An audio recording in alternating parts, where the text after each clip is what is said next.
Hello everybody, welcome to another day of Albion Online. Let's go ahead and do some arena. I think this time we're gonna queue as a damage dealer. Or did it just queue me as a healer? I think it just queued me as a healer. We'll go as either or.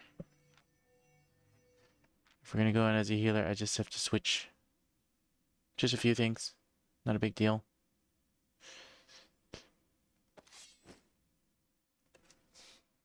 So I have several different sets. We'll go in as a healer for right now. But we have different builds right here. I think I want to actually switch this out to a tier 6. Just because you see right here, tier 4. You only have these two abilities, where tier 6, you have these extra two abilities, passives. But I queue as both a healer and a damage dealer, because now I have a wide variety of different nature staffs to do different things. And then I also got a druidic staff as well, just in case I need to do those bigger hills and change it up. So we'll see what we need to do. We are in as a healer, and we'll play it as a healer, so we'll be good to go. Now the nice thing is these people that have 2,000 hit points, they are really geared. He's in a quarter staff, forceful swing, a lot of crowd control. You look at the people that have a lot of hit points, they normally have pretty good gear, or at least stat upped. So let's get one on everybody. That guy's behind, so we know he's behind. That's okay.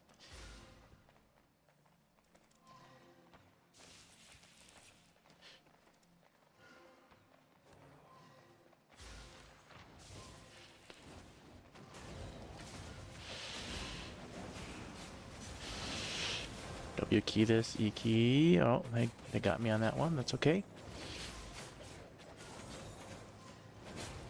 R key this right here.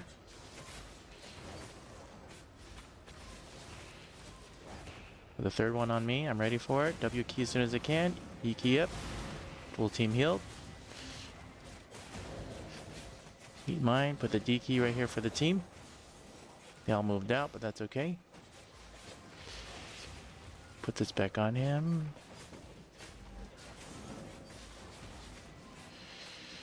Get this whole team. Get 3 on him too. Come back over here. None of them need my E key, so we're okay. I'm gonna put D key right here.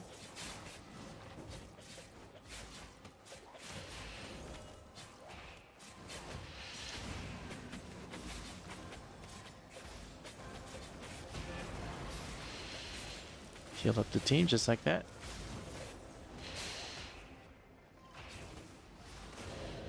Probably switch back to my guardian boot so I can be a little bit more tanky.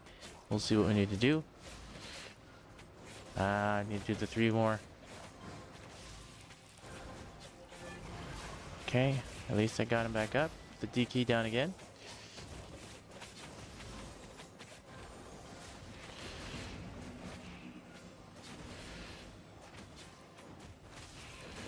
I'm gonna lose one of them.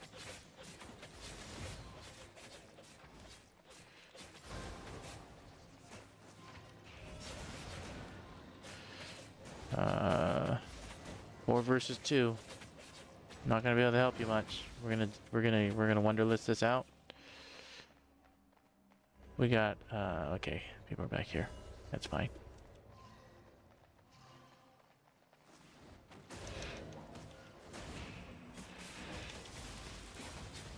Get this guys on them. We're gonna save our E key still. We're gonna R key it now. That's okay. Put this one on him, one on him, one on him, one on them.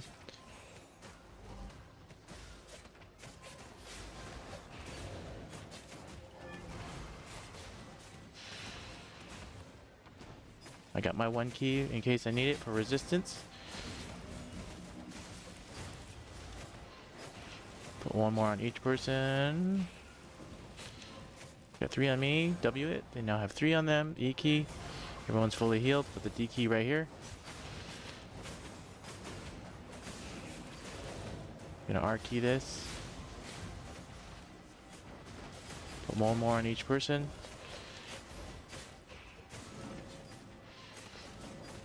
Messed that up, that's okay. W key it, E key it.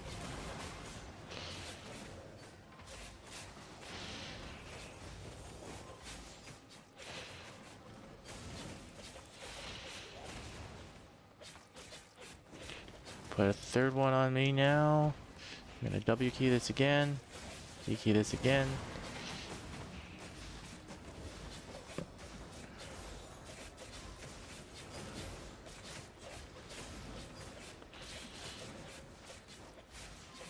There you go. 3 on me now.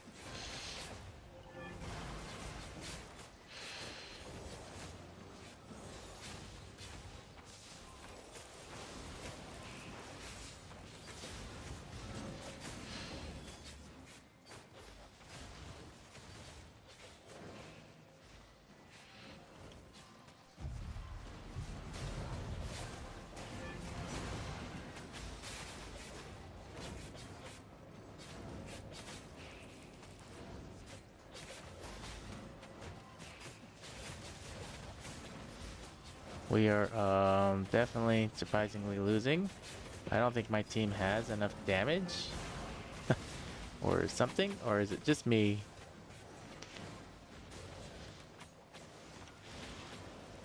Or we're not capping above.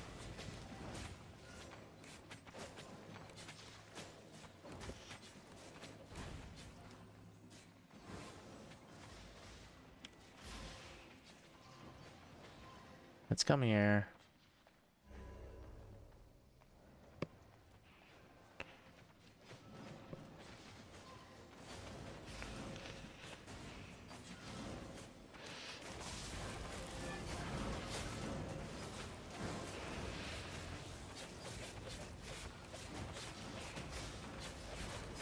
I feel like I need to switch to damage.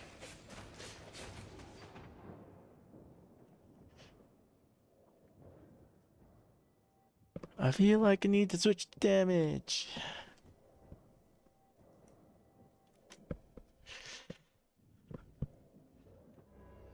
Because I don't feel like a team has enough damage.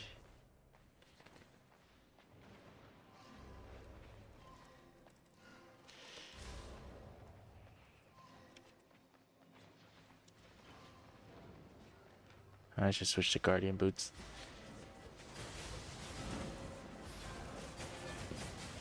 Ah, they interrupted me. These guys are... Put the D key down here.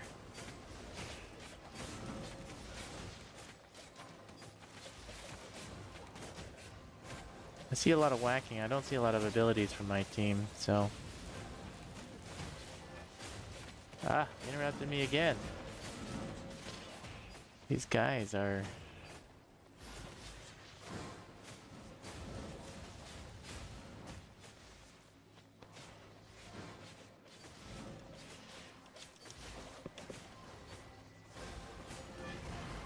There you go. Yuki right here.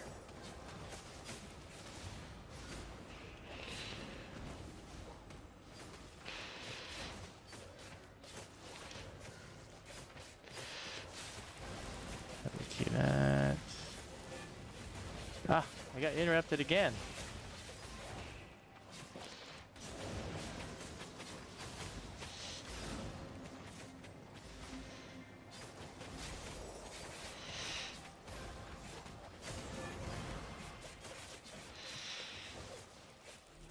Come on, guys. Do some damage.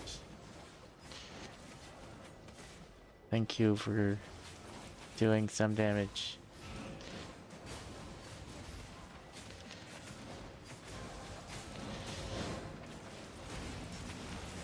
Ah, interrupted again.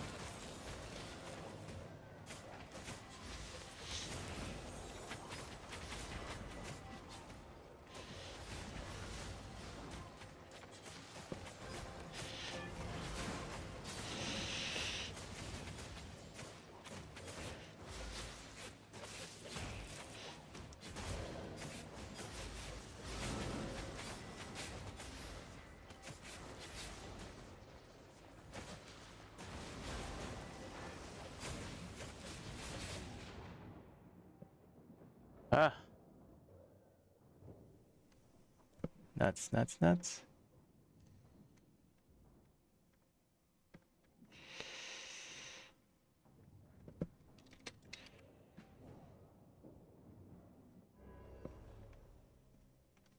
Alright, let's get back in this. Get back into the fight.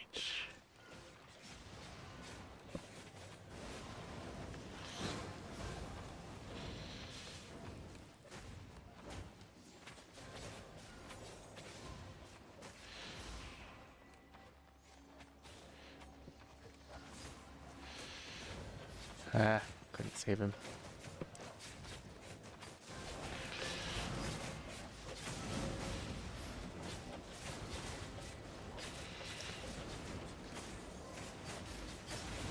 He's doing the flowers and placing a whole bunch of regeneration on.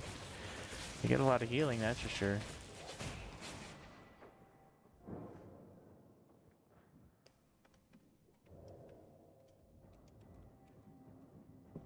Maybe I should switch mine up too, huh? We're gonna get Giant's boots. We're gonna, well, I'm gonna drop the Guardian's boots, sorry. We're gonna go to the Guardian boots. Oh, we'll switch to Guardian boots.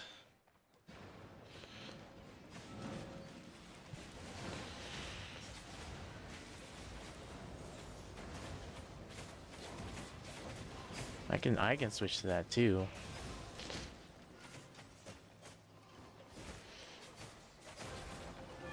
Ah, fine. We're switching. We'll switch it. I can do rejuvenating flower too.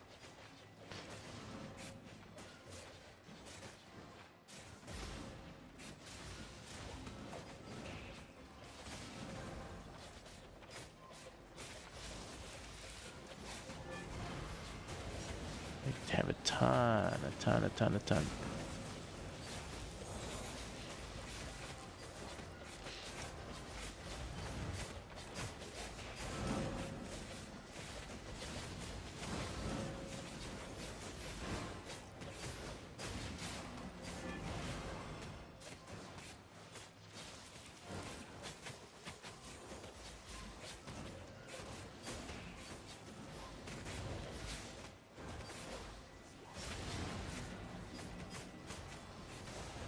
Just watch this guy.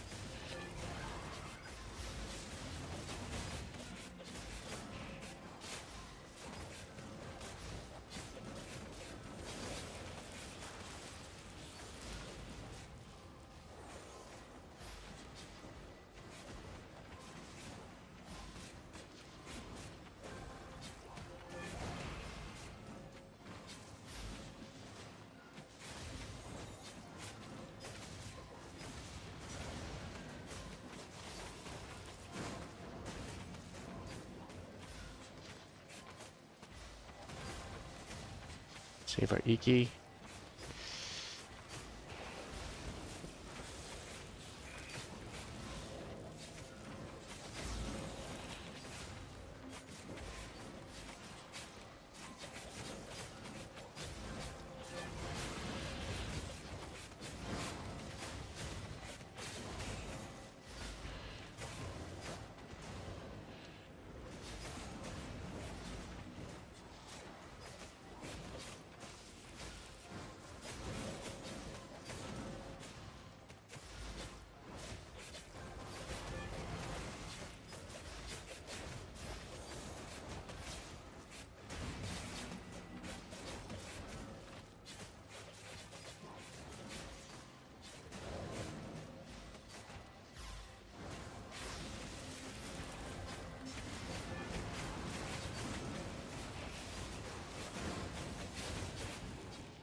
We need to do more damage. I'm tempted to just go damage build.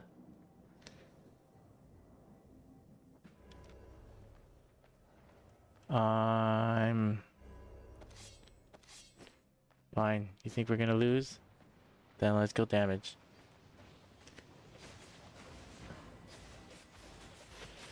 We're gonna lose anyways, right?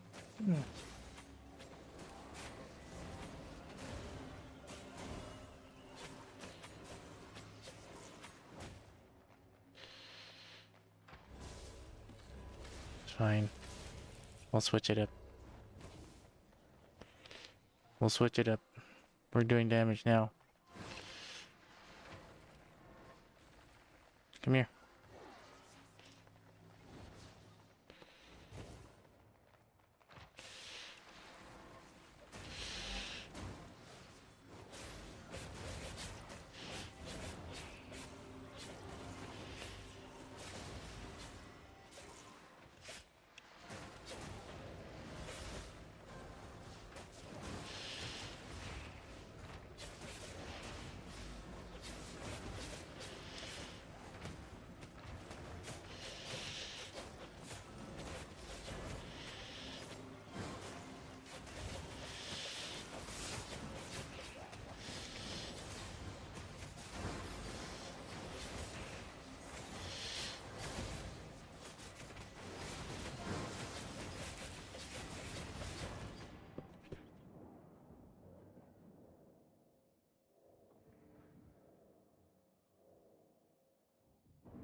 I know, we're losing.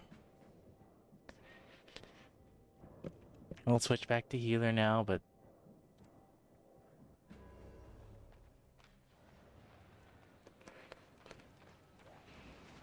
maybe druidic staff, right?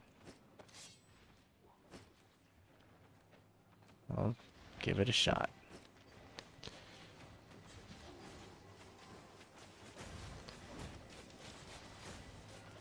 Oh, I should do flowers. I don't know what I'm thinking.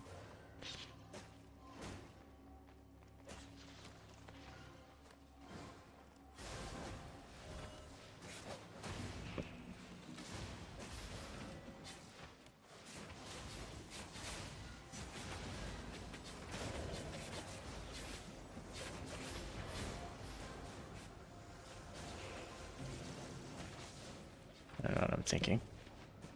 I should do flowers.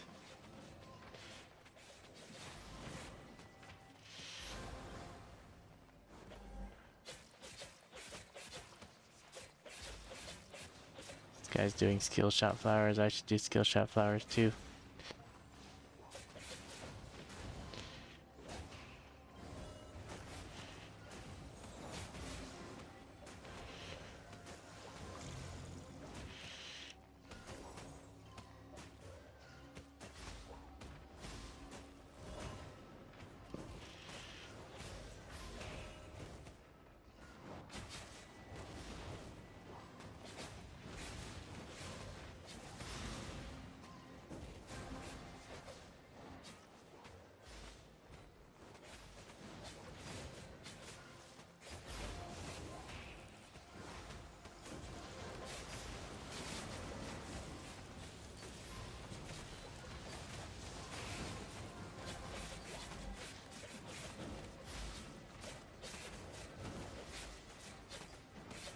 Put Iki on him.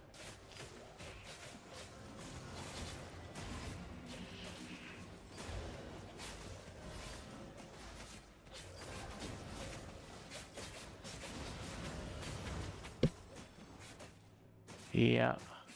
I'm even gonna... Yeah. Well, for me to have the highest points on my team. Yeah.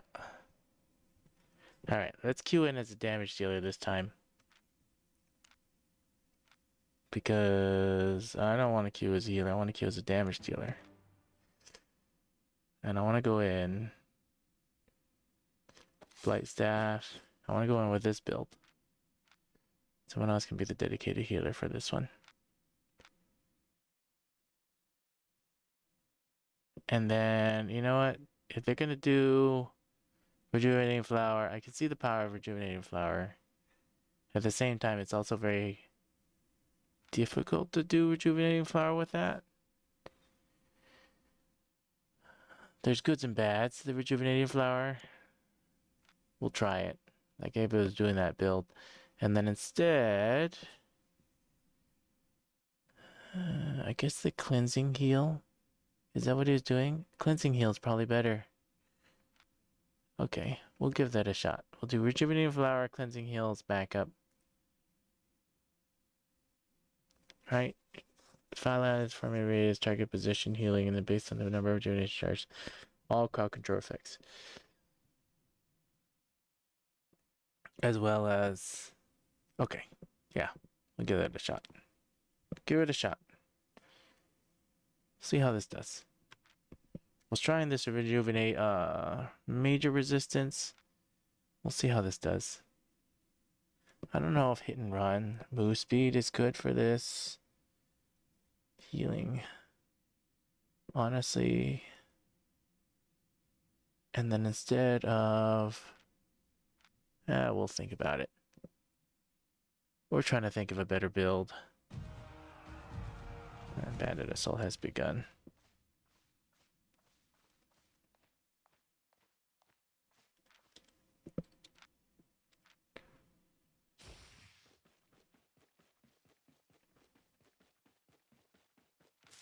If it even lets me queue as a healer. I wonder if I can queue for group content as well.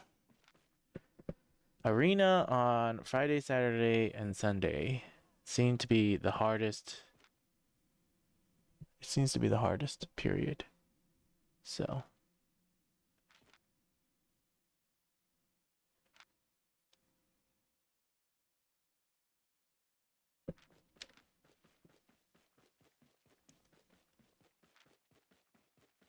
I can get you anywhere.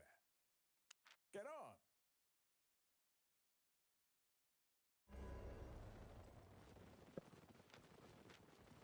Alright, we'll just queue as both.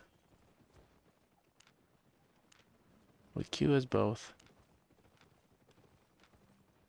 And whatever we get, which is gonna be healer. It's fine. Let's repair all this cheap. You're welcome.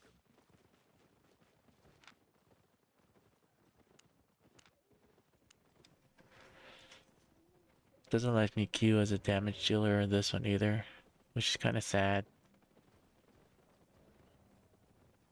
The other way to do it is you have to carry a melee weapon, or not a melee, a damage dealing weapon to be able to queue as this, and then you can switch to nature. And then you can do damage and just literally push it through.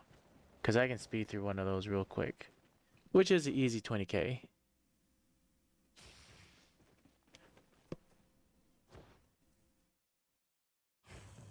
We'll go carry the other set. We'll carry the other set, and then we can queue as a damage dealer too. I want to see if I can queue for both arena and Let's go. group. Let's go see if we can do that. Let's go grab my other set. Let's go queue. We're queued for arena right now. Let's grab a hold the other set as needed. And I need a damage dealing weapon just so I can queue as a damage dealer too. Just to showcase this here. Oh, I need a damage weapon. We will take in... We'll carry this. Oops. There. Now I can queue for damage dealing for group content. There we go. We're doing all the things that I don't normally do. So. Not anymore anyways. Just to showcase it all. Right? Alright, I guess I got in. Let's go back to... Oh, I'm not a damage dealer, am I?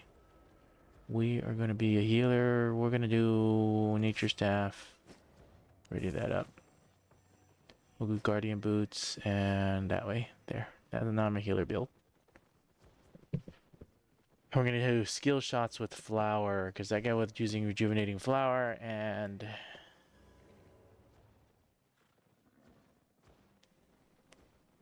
If he could do rejuvenating flower, I know I could do rejuvenating flower. I used to do it a lot in dungeons. Let's just see.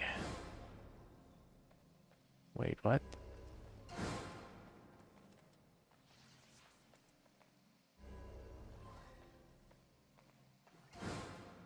What? Did they change the way this works? Is it no longer something where I don't pick up and throw them anymore? Okay, they're going up there. Interesting. It's no longer, they changed this ability completely.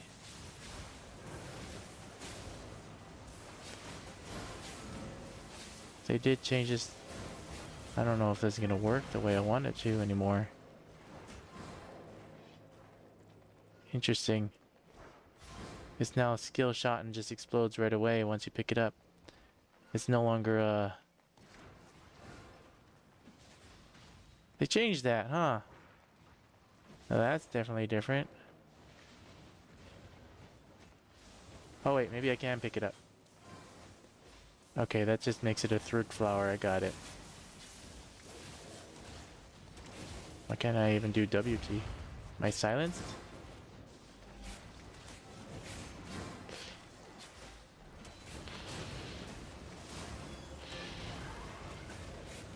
I don't like the flower. I don't like the flower at all. The flower is not gonna be good for this. I'm gonna die and guarantee it. We're gonna switch that up. We're gonna switch it back to the way it's supposed to be.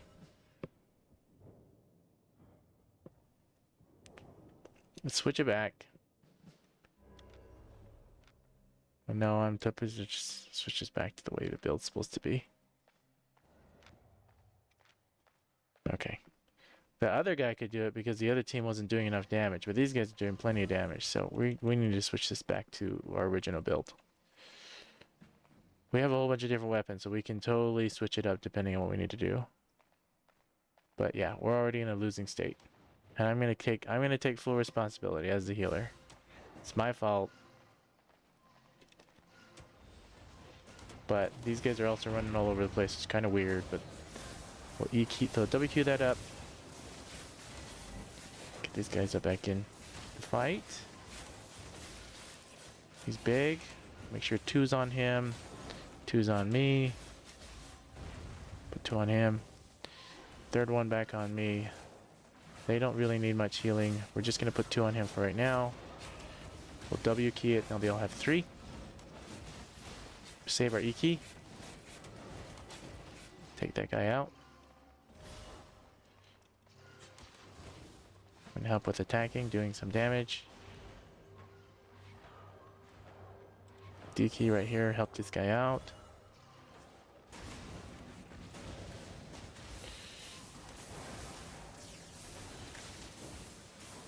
Saving E key still. 2 more back on me. 2 more on this guy. 2 more on this guy. 3 more on me. They'll have 3 on them again now.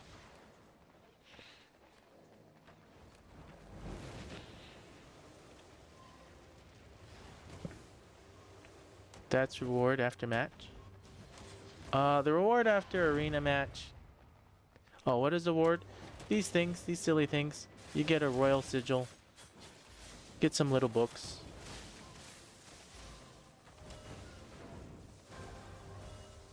If we win, I don't think we're gonna win this one. So a win, you get these. A loss, you get these level 2 novice books. But the royal sigil, if you keep it in the bag right here, is just 10,000 silver. And then you also get one of these as well for winning, which houses these journeyman tome books.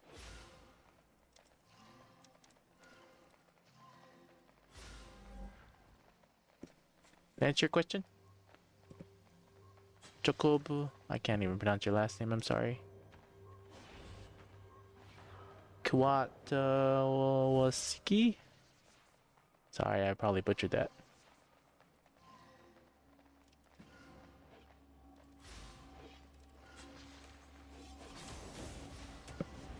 I'm butchering the wrong keys.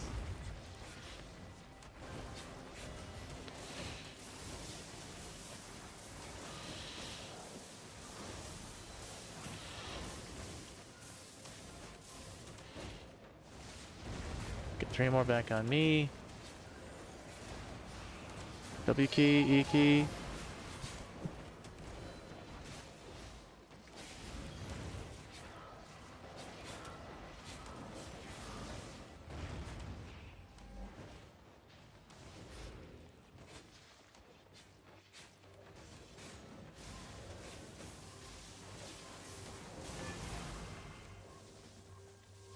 I'm staying here, capping this. I know we're still losing, but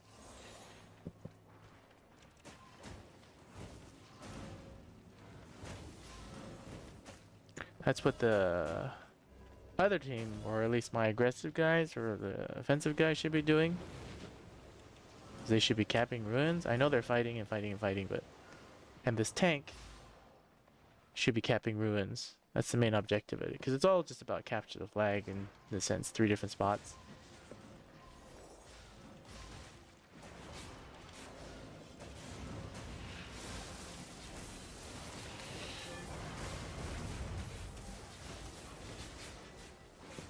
Alright, stand back on this. Stand on the ruin. See, he's fighting over there. We should be fighting over here. Or at least staying on it. See how they're stopping? As long as you're standing on this blue spot, then you're capping.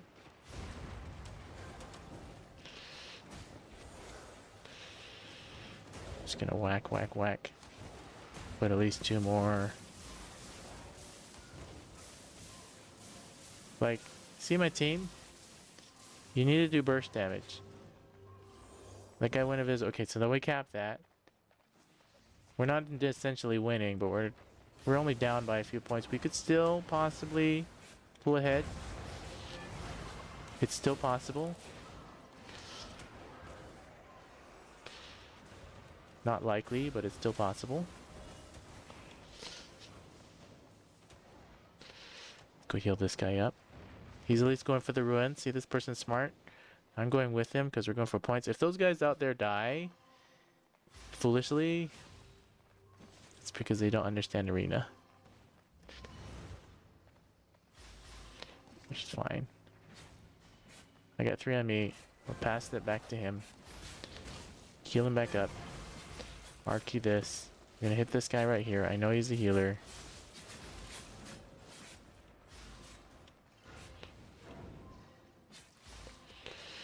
Put the D key down for him. Come on, come back here. No. Stand on this for a little bit. He has no mana. I know that's why he's not doing any damage.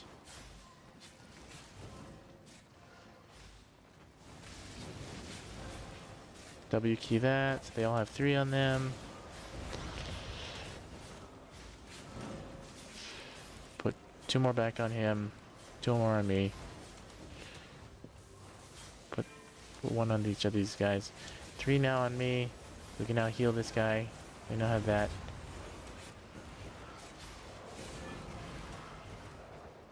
I think if you auto attack, you give debuff to your DPS.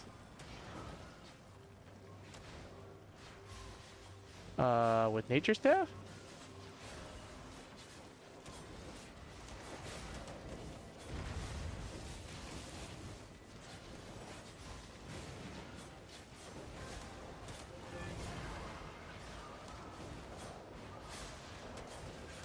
A D key right here. That's a good question. I think if you auto attack, you give debuff to your DPS. Well, I'm a healer, so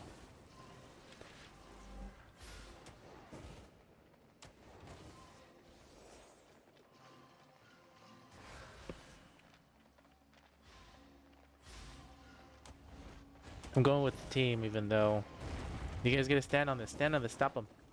See, stand on. You gotta stand. Now I'm preventing them, and I don't know what my team's doing, but I'm purposely stopping him from capping it.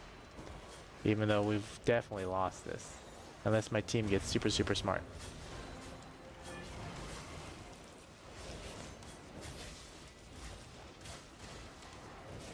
Which, as you can see right here, I'm over here tanking as the healer. I'll tank some more. Come on. Do some damage.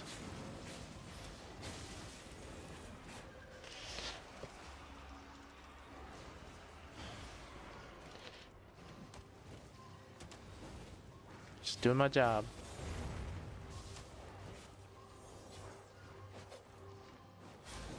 Pass that out. Heal these guys. They're at full. So we're still good. Okay. We can still possibly win. They don't die. Chances are still low, like I said. But the game's not over till it's over. Heal this guy back up. Let's come over here, help him. Let's do the R key. Let's do damage. Let's push. Let's push. That's an annoying ability.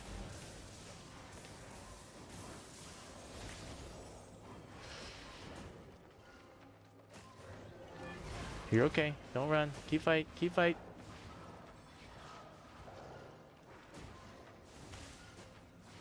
It's not like he can hear me. I don't know. Knocking out nothing. Ah, stay on it. Stay on it. One of you stay on it. Come on. This is how you win. If they die, don't go out there and die for no reason, please. They can't hear me. One more person just has to die and we lose the game. And or the Kappa ruin, which they did. So. Yeah. I still got most points on it. So imagine your DPS is doing 85 damage to auto attack, but if your healer auto attack, they get damage reductions, so they deal around 70 damage. Oh, you mean if I attack them, they do less damage. Well, that's interesting. I still got the most points on both sides of this team, so still wasn't a good one. We'll try this again. I want you to get into a decent fight, but anytime I play on a Saturday or Friday, Saturday, Sunday, I always get interesting teams. Now here's the question. Can you queue for arena and group for group 1 as well? I got queued as a healer. We'll do it again. I'm going to try this Legendary Gamers. Thanks for the suggestion. I'm going to give that a shot. If I auto attack them, they should do less damage.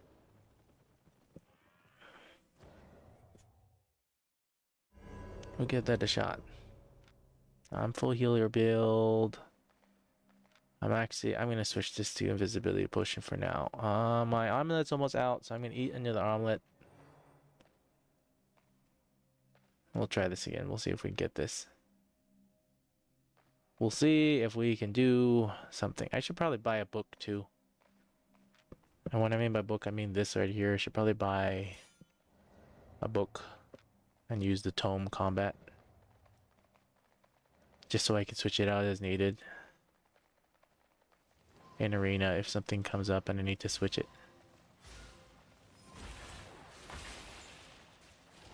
Alright, auto attack.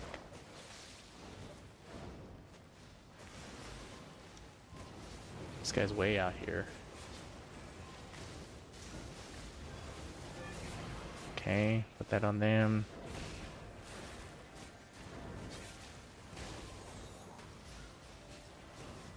Auto attack a bunch of these guys. Auto attack you and you. Auto attack you, auto attack you. Put 3 on me again. W key this. E key it. Come on.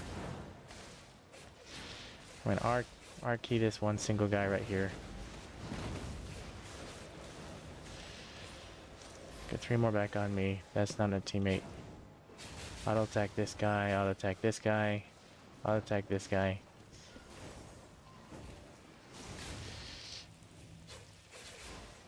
Oh! Haha! Okay, so I'm not supposed to auto attack. Okay. My confusion there. That's why I didn't normally auto attack when I was doing full healing, so it's good to know. I just won't attack then.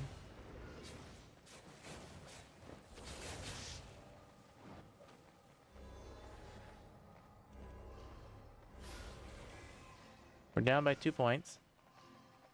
I know we got teammate up here. We're going to run up here. We're going to try to capture this one.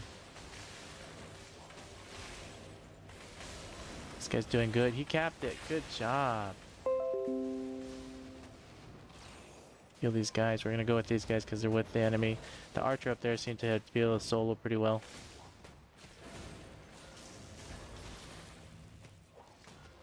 I'm going to put DK right here. Give him up a little mana. They're still mainly fully healed. This is 3 seconds. This is 2 seconds. 1. Okay, I'm gonna stand on it. Hopefully they'll stay within range.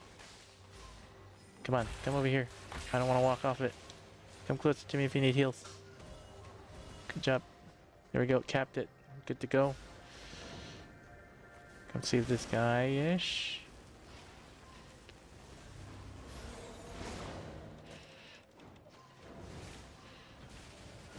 Got 3. Do this. Pass it along. Build him up. Here's another teammate. Let's get him back up. Put 2 more on me. Save that. Put 2 on him. Third one back on me. With W key this right there. I know this guy over here is out, so we're going to try to get to him. 3 on him. Heal him back up. R key this right here. We're gonna F key. We're gonna push the F key and go over here and try to save this guy again. Okay, saved him.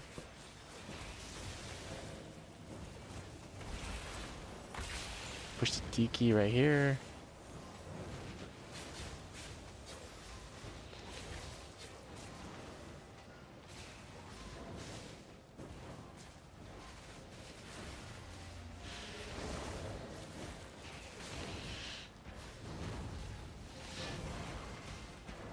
We're okay still, we're fighting on this. 2 on him, put 2 on him. Third one back on me. 2 on this guy. W key. They have 3 now. We're going to try to heal this guy. Ah! It's fire. That fire fear is powerful.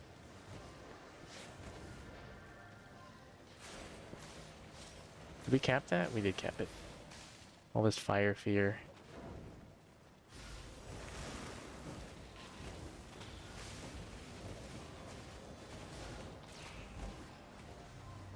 Put the D key right here. Ah. Took away my mana ability. Put 2 on him. We got 3 on me now. Again, we're going to walk up to our teammates as best we can. There's only me and him, the archer. We're going to save it. Put 2 back on him. 2 on this guy too. Are you playing in west or east? I'm playing on west, I think. Pretty sure I'm on west. We're going to stop this guy from capping. We're going to stand on this. Oh, he's letting me cap it. Look how smart he is. Thank you. More. Oh, I can poke him a little bit. No, none of my team's here. Now that my team's here, your chances are a lot less. Now my whole team's coming, so... And you let me cap it. Thank you. Push W. Trying to do W, trying to do W. Ah, didn't let me do it. W key, E key. Okay, he's got. Let's go support these guys. These guys are taking heavy damage. Put 2 more on him. 2 on me. 2 on this guy. 2 on this guy right here. 3 on me. W key. Now they all have 3. Or they should. Yep, they all do. And eat mine. Put 2 more back on me. Put the D key right here for the team, in case they want to use it. Put 2 more on him. Oh, I messed up the 3rd one on myself. Now you have 3. Heal him back up.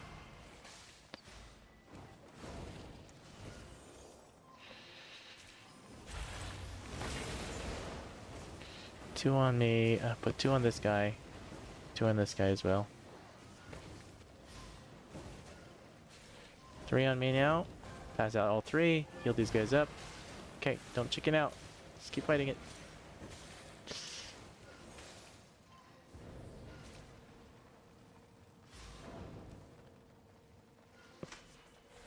Have I tried holy heals? I have, but I'm not spec'd enough in it. I've mainly fully spec'd in Nature Staff. So I can do Holy Staff, but I haven't practiced it, nor am I spec'd in it. So if you come over here to B, and we look at wherever my Holy Staff, I don't even remember where it is. Holy Staff. Yeah, see? I'm not spec'd in it. On this character, I have multiple other characters. Now, this character is specialized in just nature. Because my nature staff, I'm literally almost 100 in everything, except for one.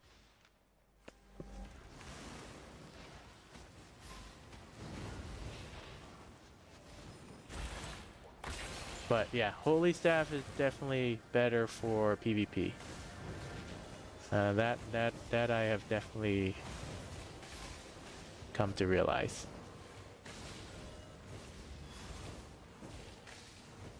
W key, E key. Well, it depends on the situation. Yes, I have multiple accounts.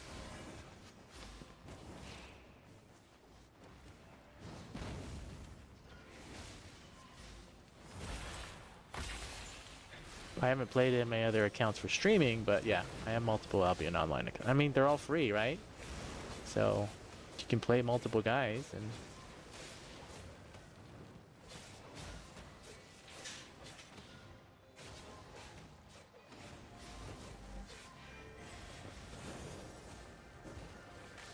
I was one of the founding players when the game first was being released. And I just kind of went nuts on the game. The whole idea was crafting and everything, and I was like, oh, I could craft cool stuff. I ended up abandoning that because it costs too much time. And time is money in this game. Time is money in the real life too, so it costs too much money. Alright, heal these guys up, heal these guys up. He's got what he's got on him. Alright, let's see your stats in this one. I didn't get top. Someone else definitely got top because he captured the most. But I think I got second. I got second place. What's the best way to make money? That is a great question. And I think I just finished my last arena, so let me double check this real quick because I think that was all 3 wins. Arena. Daily rewards 1 of 3? What? The reward 6? I'm holding at least 2 bags and I opened one. The best way to make money depending on where you're at in the game. Right? If you're just starting out in the game, doing group dungeon content like this and getting these little sigils and selling them for 10,000 each. So don't actually open up the bag. Because if you open up the bag, let me show you the difference. Here, that's a great question. Making money in silver in this game is always, it depends on where you're at in the game and if you're trying to just make money real fast or what you're trying to do. So here, let me tell you. So these royal sigils right here, if I were to take one royal sigil, right? What's in these bags right here is 1 royal sigil per bag. But if you look at this royal sigil right here only sells for 7,332. Don't sell the royal sigil, sell the bag that's holding the royal sigil in it, and you make an extra 3,000 on it.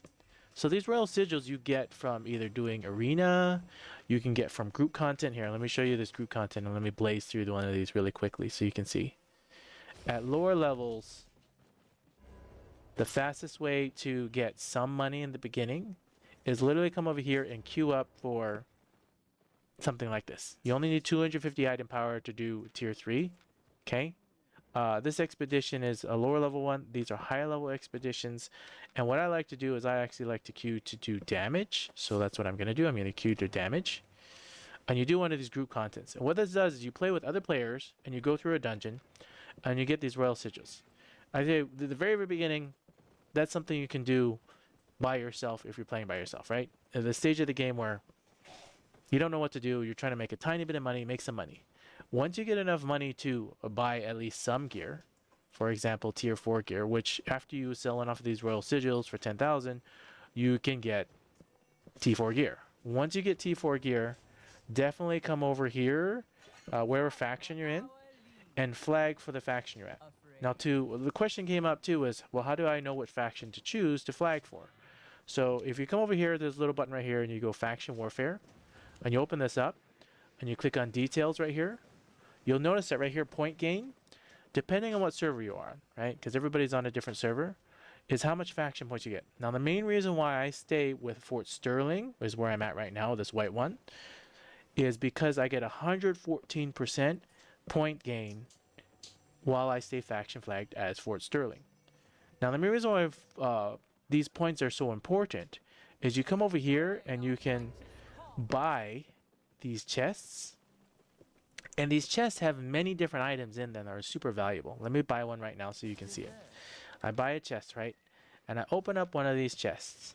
Inside these chests, you have skill books, which increase your skills, which allows you to be able to do more content in the game. And they also have silver. So this is at least 20,000 in silver right here because there's 2. And they have all these other things that you can sell. This is another 21,000, so that's 40,000 silver. Another 22, so we're 62-ish silver. So around 64,000 silver for one of these chests. And all you got to do faction content is you run around on the map and you change this right here to faction warfare, and you help people capture these faction outposts. For me, I'm in Fort Sterling, so these white ones are me. Now, for example, you were Thetford or Purple. Flagging as faction, flagging helps you to be able to gain money by opening those chests. On top of, you can also do the dailies, which is these adventure chests. So once you open enough keys, you get these books. As well as faction warfare, you also get these chests as well. So it all compounds for the points that you spend. It's just about 9,000 Fort Sterling points to buy one of those chests. And you open up the chest and you get these skill books. Now, I've been collecting these skill books and putting them in the bank. And I have a bunch of videos, live streams, showing you how to use these skill books and what you should do as a beginning player. If you are a beginning player, maybe you're an advanced player. But I'm just discussing the basics from the beginning for someone that's starting out brand new, has no idea how to make money. Buying those chests is a good way to make money passively as a single player, right? The question came up in my last stream as well about guilds. I don't suggest joining a guild unless you fully understand that most guilds will have a guild tax. So if you join a guild, the first thing you look at is you push the G key, you come over here and you look at what the guild tax is. If you join a guild and the guild tax and they're taxing you 20% of whatever you make, it literally means they're taxing you 20% of all the silver you pick up. So unless this guild is giving you some magnificent armor, or they're helping you out and going to group dungeons, or they're taking you to the black zone or the red zone, it's not wise as a new player to join a guild if you're trying to just focus on making money. So take that into account, right? Join a guild, first thing look at their guild tax. If their tax is 1% or their tax is 0%, then it's okay to sit in that guild. But just know that the guild master, I'm the guild master of my own guild, I can come over here and I can change this to whatever I want. I can literally tax you 100% of all the silver you pick up, right? You can leave the guild whatever you're in. Now, the main reason why I leave this at 1% for myself, because I'm the only one really in my guild. No one else is joining my guild. I just have my alt characters and other things in there. I leave it at 1% to know how much money I've picked up in the game. Yeah, see, you joined a guild and 25% tax. So these are stuff for new players to fully understand. As you asked that question, because that's a great question. Joining a guild and 25%, they're literally taking 25% of everything you make. So as a new player, don't join a guild right away unless you understand that, or you're joining a friend's guild or something like that, where the friend's not taxing you a ridiculous amount of money. Right? Now, the main reason why guilds tax money is because they normally have an island, and on the island they'll have crafting stations that have a whole bunch of other things on it, and supposedly that's supposed to be able to help you out, right? Or if you can go to the island and they allow you access and they have a guild chest and they have items in there that you can use. But if you can't do that as a new player, don't join a guild, a random guild, without fully understanding that they can tax you, and they most likely are taxing you, so be aware of that, okay? But yes, definitely do faction flagging, because faction flagging has so many different benefits, okay? Now, the downside of faction flagging is once you go out of your main city and you're faction flagged, you can be attacked by anybody else that's also faction flagged in another faction. So if someone's faction in Thetford or someone's faction in Limhurst or wherever these other ones are, once you walk out on the map, they can attack you. But the benefits of faction flagging is if you come over one zone away, you get 5% more XP. If you go 2 zones away from your actual capital city, you then get 10% more XP from everything you do. Whether you're harvesting, whether you're killing creatures, doing dungeons, 10% more. You go 3 zones away, I'm just using this as an example, the 3rd zone away, you then get 15% more XP, more silver, more loot that can drop. So the main reason why people faction flag is once you're 3 zones away, and that's the max you can get, 15% more bonus in silver, 15% more bonus in EXP and everything. And that's the reason why people stay faction flagged. Is every zone you're away, and if you're at least 3 zones away or more, you get 15% more EXP, loot, silver, everything. That is why people do a faction flag and they come in here and they do like a tier 5 dungeon or something. They're getting 15% more silver, 15% more loot, 15% more EXP in full across the board. And so that's the whole reason why you would faction flag with whatever faction you do. If you do Thetford, the same thing, 3 zones away, and then you do 3 zones away, and then if you want to just do harvesting, that's what I do. Like if I want to level my harvesting skill, I go straight to Karen Gorm here, and I start leveling my harvesting skill. Now harvesting skills are very profitable if you're just looking to be relaxed and you like want to watch a show on the side, like watch Netflix or YouTube on the side, and just want to walk around and harvest. That's what I do, and that's why I have a sickle and a pickaxe, so I can harvest iron and metal and other things while also harvesting plants. Now I'm still queued for the dungeon, which is kind of sad because I'm queued for damage and nobody's actually joining up. Maybe I'll just queue for as a healer. If you queue as a healer for any dungeon or any arena, the wait time is super short because nobody seems to want to play healer nowadays. Even in the past, when the game first released, nobody really wanted to play healer. So if you're looking to just do a dungeon real quick, just play as a healer real quick and you can get these little sigils bags and sell them for 10,000. I'll go over to the auction house and sell it off. As you can see right here, if you queue as a damage dealer, you're going to be sitting there and you're going to be waiting and waiting and waiting and waiting and waiting. Queue as a tank or queue as a healer, dungeon almost queues up instantly. Because nobody seems to want to play a tank or a healer, which I can play both those roles.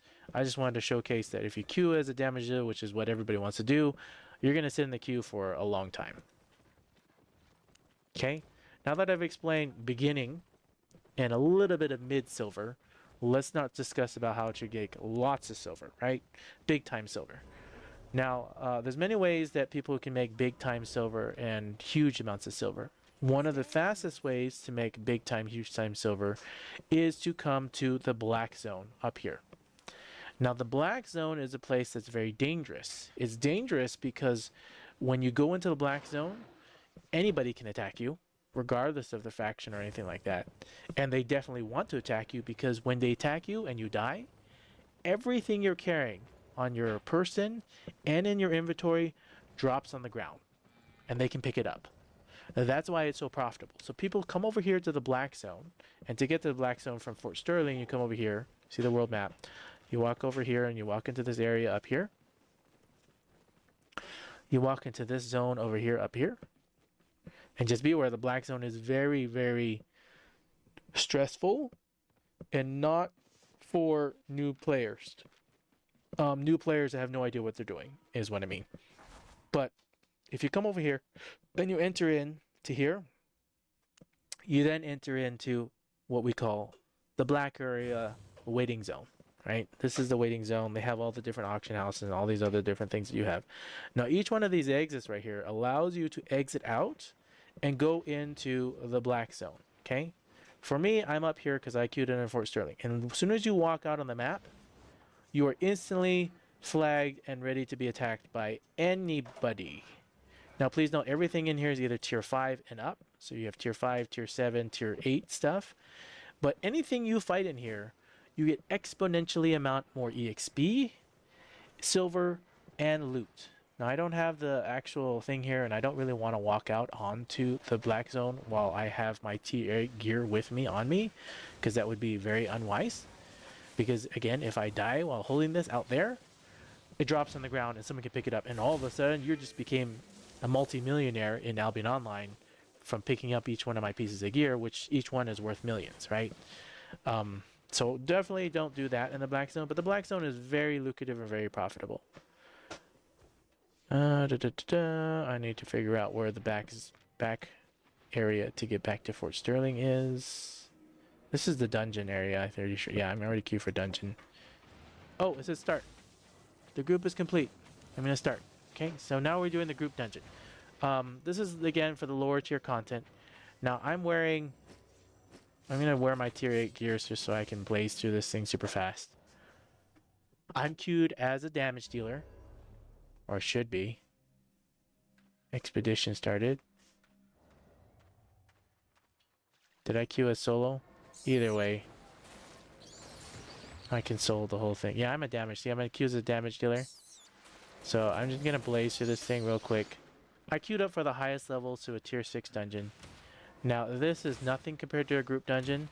Again, this is for the beginning content. As a brand new player, this is something you would do to get little bags of royal sigils, and they sell them off in the auction house. Now I can solo this by myself, but this is group content, so the team will come in here. And basically I'm just carrying this team. Again, back in the black zone, that's probably the #1 way to possibly make a lot of money or lose it. Now with great risk comes great reward. So yeah, black zone, tons of money. The next way to also make money as well, outside the black zone, is instead of going to the black zone, you come to the red zone. Red zones you see right here are these areas where they're red. And the red zone acts just like the black zone for PvP. A person can take you down, right, and kill you, and take all your loot. You can do the same thing to other people. That's how it's so lucrative. Not only that, it also gives you a huge amount of bonus. I'm going to R key and D key so I don't die. Healer needs to do whatever job they're going to do, because, yep. And you just come in here. Now, normally in this group content, see you have the blue flag, he's a tank, you have a healer, and you have a bunch of damage dealers. I queued as a damage dealer just so I could speed through this real quick and I don't have to worry about healing. And make this really, really quick for this team. This is basically you're queuing for a random dungeon with a bunch of people.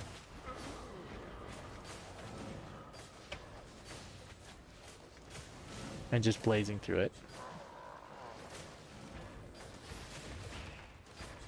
So, as soon as I know with the dungeon, I'll start explaining more about silver, because that was a great question. How do you make silver in the game? It really depends on where you're at. I'm near the end game content, so that's how, if you see some of my live streams, you'll see what I'm doing. Like I go and I harvest chests, or I do group solo dungeons by myself. Now a lot of people, if you see on YouTube and they make comments, they say, you know, group dungeon solo is not as lucrative as doing black zones and everything else. This is true, but the dungeons that I do is group solo in the yellow zones and in the blue zones. So if you come back over here and we're looking at the content, all right, you can only see my content I'm doing in the yellow zones and blue zones, 3 zones away, getting the 15% bonus. When I do that, that allows me to be safe, and I can run around in my tier 8 gear, feel very powerful, and not be stressed, and just kind of relax and just do it. Now, it doesn't make nowhere near as much money as the black zone or the red zone, but it still makes good money for being completely safe. So that's why I do those contents without risking going to the black zone, because there's no way on earth that you want to go with tier 8 gear with enhancement, whatever enhancement you do, into the black zone, unless you're willing to lose all of it. And I know this, and people say, oh yeah, I do it anyways. I've done it. I've ran into the black zone with tier 8 gear, and I've even run into dungeons in the black zone in tier 8 gear, and soloed group dungeons in tier 8. And yes, the money is super lucrative, but anybody, like a team of 5, can walk in behind you and gank you and take all your stuff. And I've lost the whole set of tier 8 in the black zone before, because I was silly and I decided I'd never do that again. And then I did it again, so I did it twice. So I lost tier 8 gear twice in the black zone. 20 million plus worth of gear twice in the black zone. So yeah, I know what it's like. I've done it. Static rating. What about static rating? What do you mean by static rating? Maybe you can explain to me what you mean by that.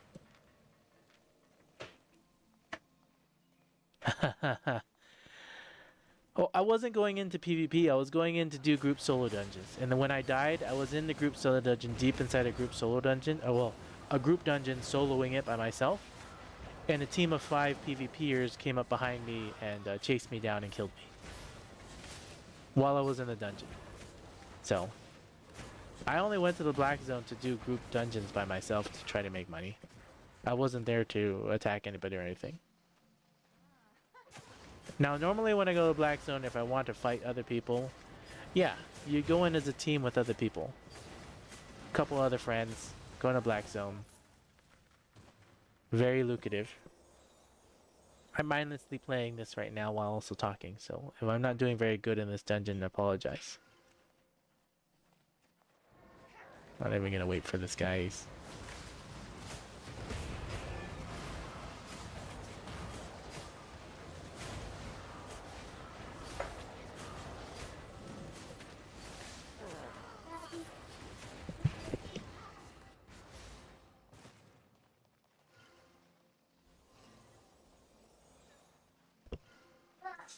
Alright, we should be nearing middle and or end. Oh wait, I don't even know why. We have a map. So the end's over here. We're in the middle. And group dungeons, they all have this big question mark. I'm not used to pulling up a map because, again, I haven't done this type of content in a long time. But we're doing it anyways, just to showcase it, a part of Albion. All this is part of it. Static rating is like going into a tier 8 and hunt bosses' chests. Oh, okay, I know what you mean. Oh wait, maybe I don't. Static rating is like going into a tier 8 and hunt boss chests. Well, I know static content, but I don't know about static rating. A tier 8 static?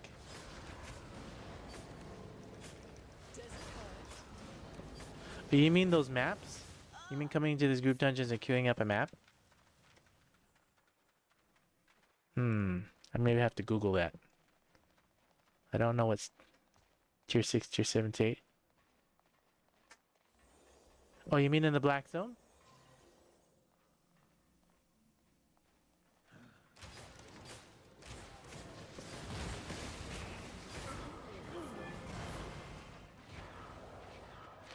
Yeah.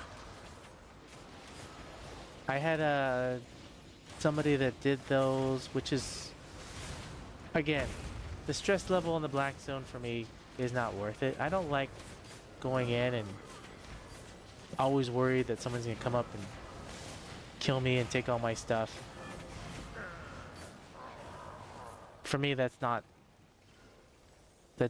don't find enjoyment doing that. I go in with friends to the Black Zone, but right now I don't have any friends that are playing. I guess my brother is playing right now.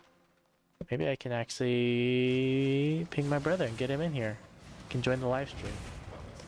Let's go find out once I finish this dungeon. It is early for him. He's in Hawaii. And he's on Hawaii time, so that is... It is like 4 a.m. for him. I don't know what he's doing up at 4 a.m., but he is up. Let's go find Discord and come over here. And then once I'm out, I can get him in there and I can show some group content. We can show you some of the higher level stuff that we do. It's a checkpoint. What are they doing?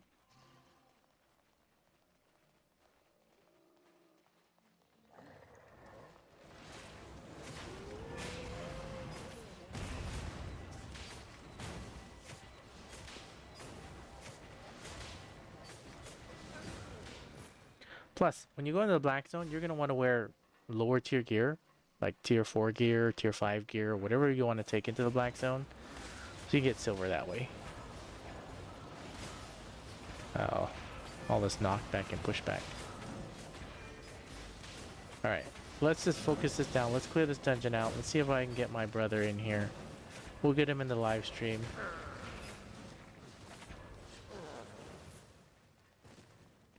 He probably has way better gear, and he's when he started playing this game when the game first came out, 2017. He never stopped playing. For me, I've been off and on. I've quit playing and I played again, but he's been playing all the time, every single day. I have no idea what he's wearing now, but the last time I played with him years ago, he was already fully decked out, fully geared, 120 in almost all of his skills. I think he made 120 in all of his main skills. And he's just been playing the game nonstop. Like, I don't even have a single. Well, I do have. I mean, I guess my torch. My torch is 120, but my main weapon is not level 120 yet.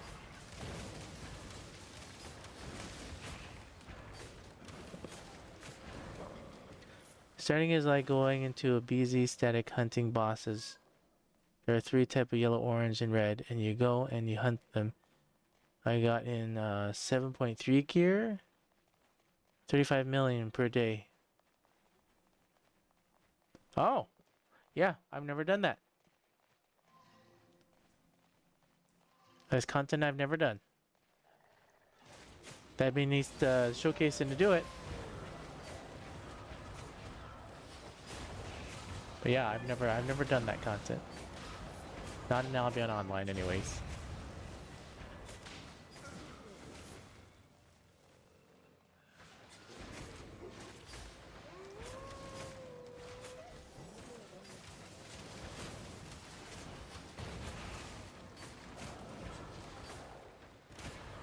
My brother, he is, I don't know about shot caller. But yeah, if it's way too risky in the sense that you can lose all your stuff. Yeah, I would go in with like tier 6, tier 7 gear.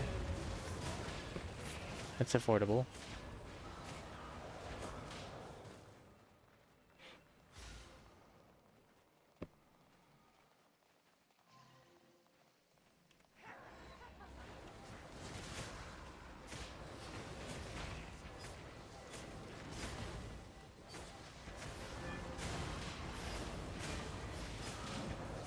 But it sounds fun. Well, it's something I would enjoy doing. Is the healer healing? He's taking a break.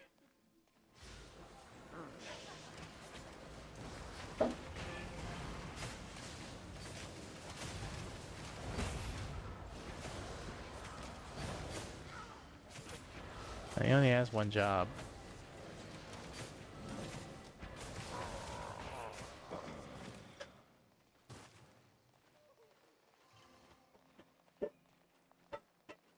Alright, it's one of these bosses. I don't know if I trust this healer to do his job, so I'm going to switch one skill. Because I don't want to die in tier 8, period. Alright, well, my one skill is switched.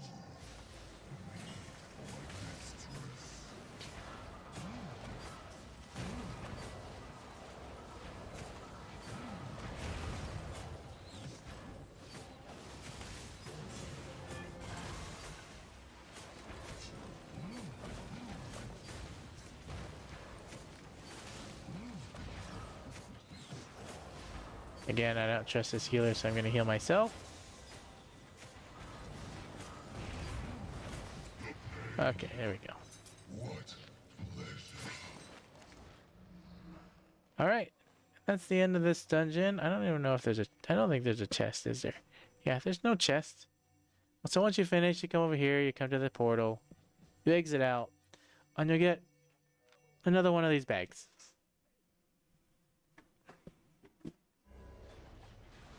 But yeah, if you're talking about content like that, get back to Fort Sterling.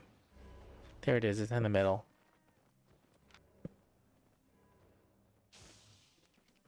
Let's see if I can invite. He's busy.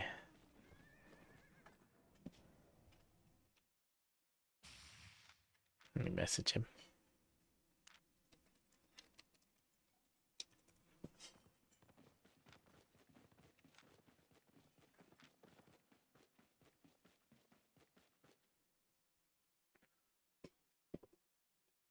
All right, back to talking about silver. Higher tier content, red zones, faction warfare, bandit assault to get faction points. I normally just do solo group dungeons, keep it safe, do them over and over again. I also come to Pen Uchaf, Mawar Gorge, just because it's right here, and Russell and I come and I solo these chests inside these static, like castles, static dungeon-like area. I'm gonna go drop off all this extra gear and sell off these bags. So as a new player, selling off royal sigils and everything else like that. Um, Harvesting is very profitable as well. But yeah, if you're doing content like that, where you're already getting 35 million and everything like that, you're already in the higher tier, higher end game stuff.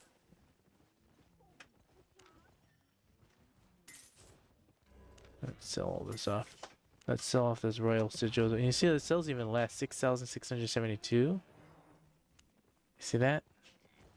Or if you come over here and you sell these bags, they normally sell for more. See how each one of these sells for 9,000. So literally 3,000 more silver for just selling the bag instead of selling the sigil for just a straight sell order. Now if you go over here to do a sell order, it sells for even more.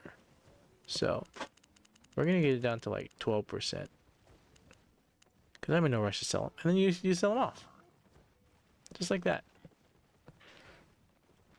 And then you get the silver whenever it sells. So that's for new players.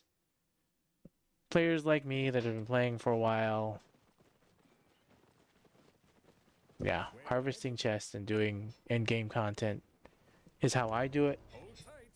A lot of people go into the black zone. Do I do ganking content? Only if I'm playing with other people. But again, all my friends and the guilds and friends I used to be in, nobody's playing Albion online anymore that I know of. Most of them have all quit and moved on to other games like Baldur's Gate 3 or something else.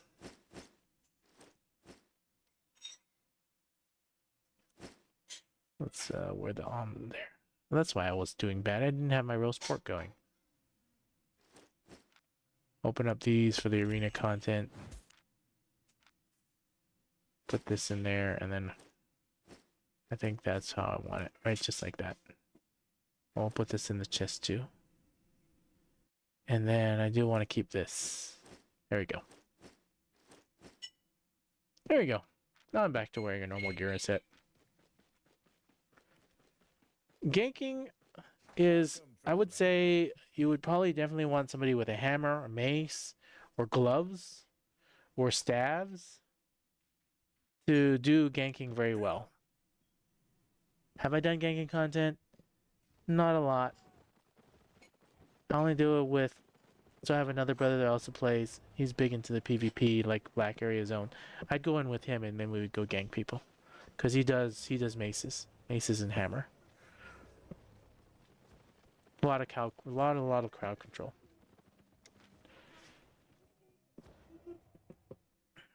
Have I done solo ganking? No. I'm gonna say no. I don't normally like to interrupt other people when they're harvesting and stuff because I know what it's like.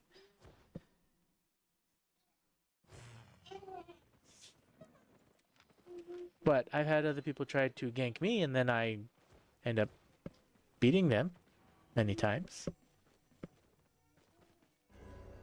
So it just depends, right? If somebody's really good at ganking, then they'll very likely get you. If somebody's not very good at it and they're just practicing, then they probably get ente ganked and they lose their stuff.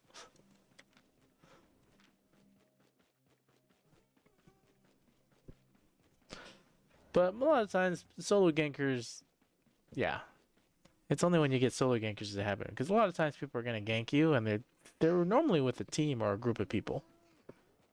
You don't get a lot of solo gankers, or at least I don't get ganked by a lot of solo gankers.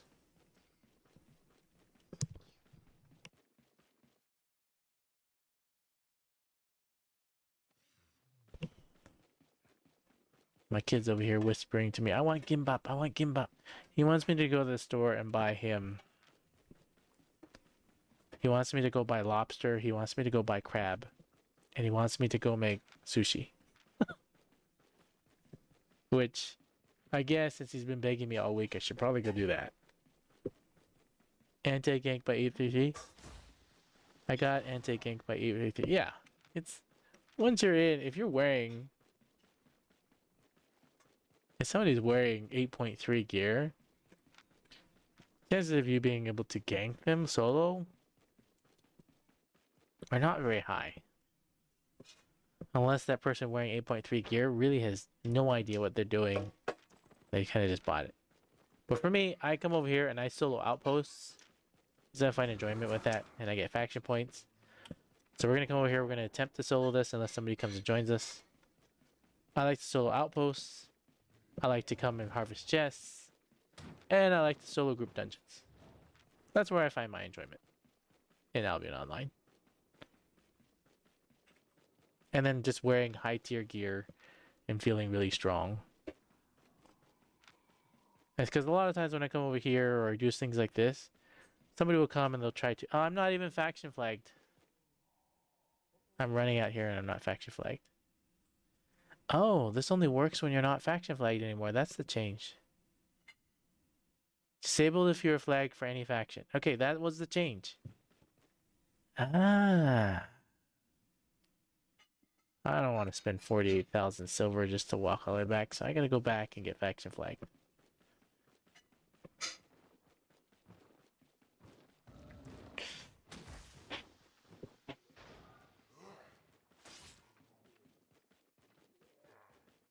Anti-gank by 8.3.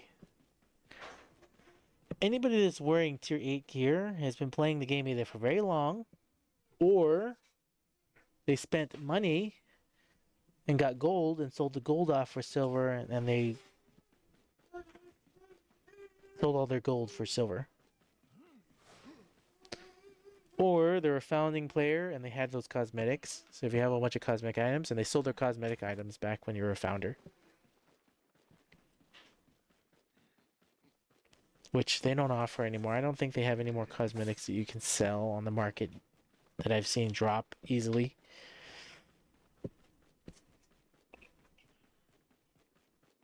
That's kind of actually how I got a lot of my beginnings.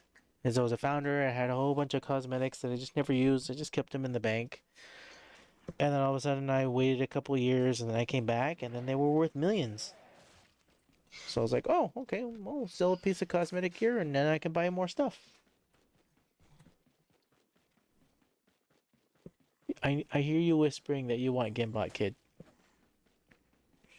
When I am done with this stream, we will go out to the store and I'll buy the ingredients to go make you sushi. Okay? Okay.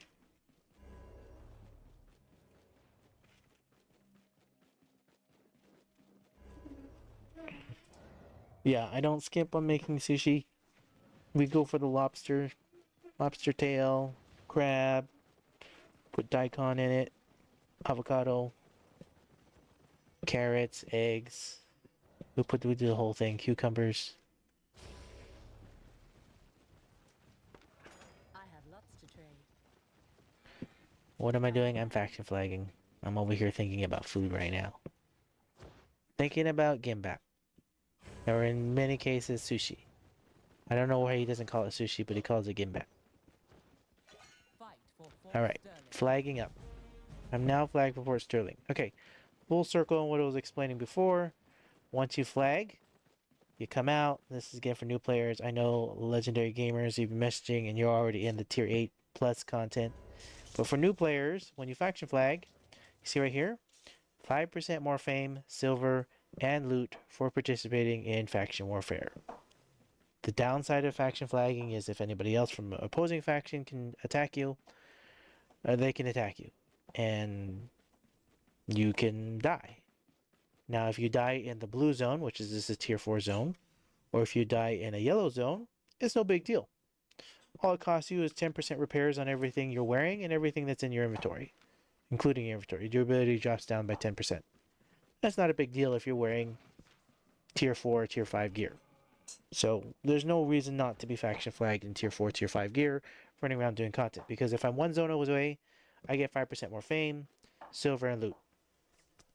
If I'm, sorry for knocking the mic, if I'm 2 zones away, then I will get 10% more fame, loot, and everything else.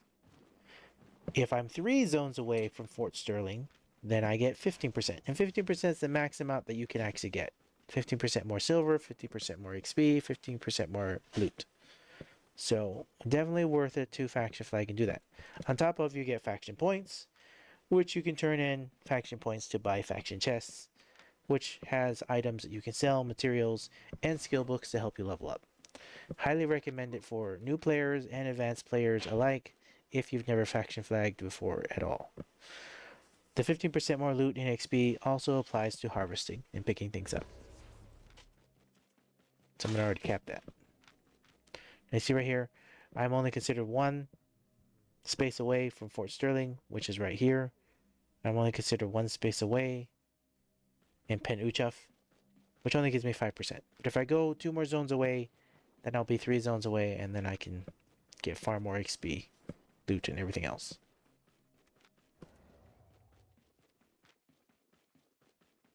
And for me, yes, it's slow going, millions of money, and I'm sure that there's far more other content. Like somebody messaged on one of my videos saying to do mist content.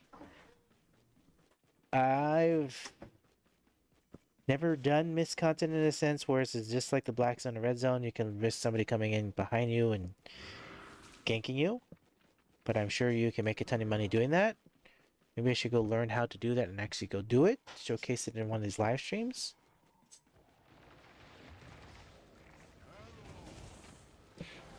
Looks like this guy is soloing this. I'm actually interested in what he's wearing to see what he's soloing this.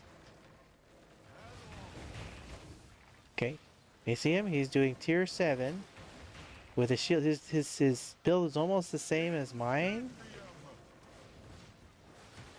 except he's got the druidic staff. He's got different boots on. What is Grandmaster Sandals of Purity? What does it do? Hover in the air, above the ground, increasing your move speed. Ooh, that's kind of neat. Yeah, I like the shield he's wearing. Oh, that's another reason why I'm leveling up shield.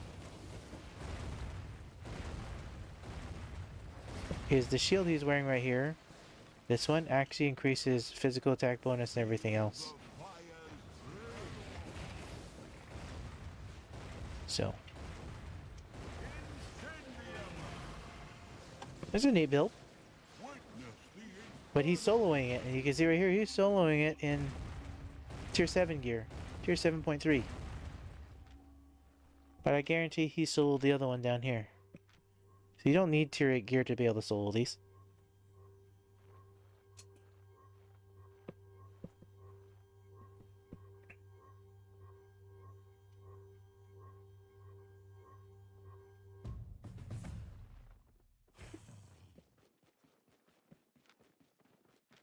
Did I even level up? I'm pretty sure I leveled up that shield all the way to the same... Yeah, I did. I leveled up the same shield he's wearing to 100. I should probably get it to 120. Then you can increase damage, defense, and everything else. So I've been leveling up shield to do that as well.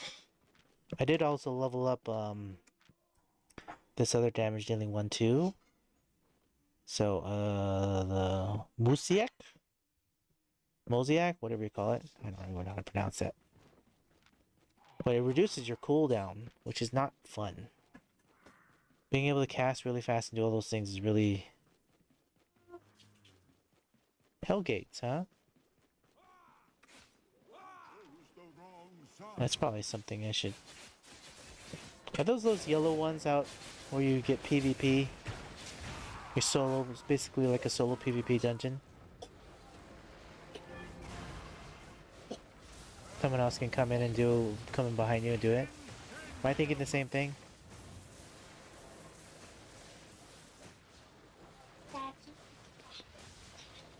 Yes, kid? I know you want gimbap.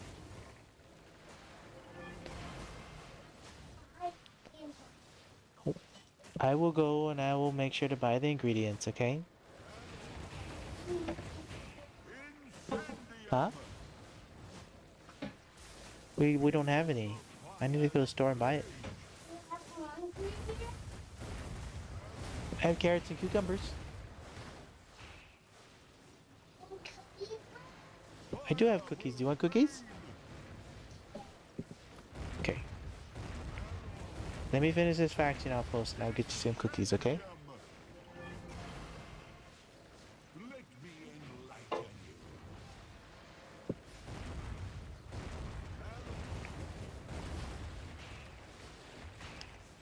Okay. I like that idea. Let me ask you this question. Are hell gates also ones where if you die in it, they can take you, you die and you lose all your loot? Or is this just one where you die and you drop stuff? I don't remember. I should probably Google that,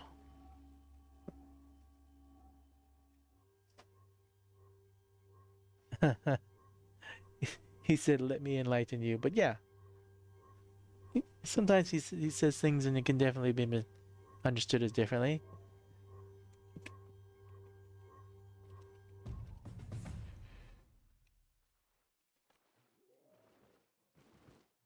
Let's see.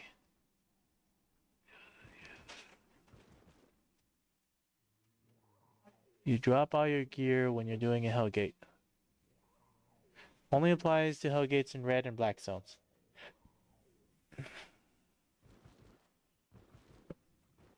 Okay, yeah.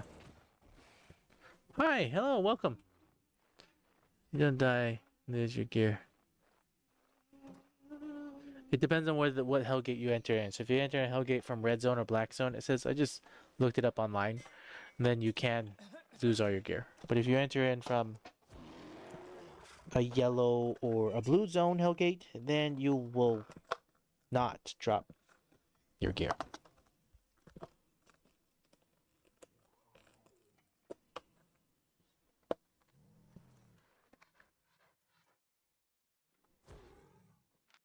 Did you eat breakfast yet? This is not breakfast. This is cookies. What do you say? Daddy, can I please have cookies? Yes, you may. Here you go.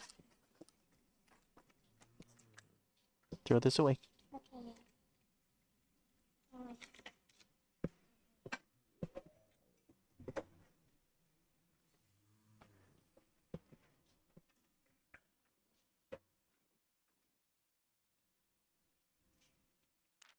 One of them is this one that right here.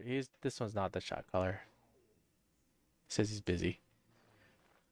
That one he does like I do and run around and fight things.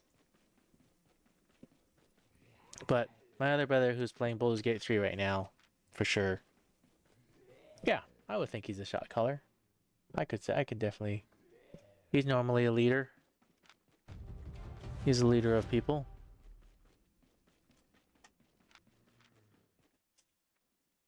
Guess we'll go to the just mindlessly doing faction outposts. So Siddharth Swant. I'm sorry if I pronounced your name wrong. Hello and welcome.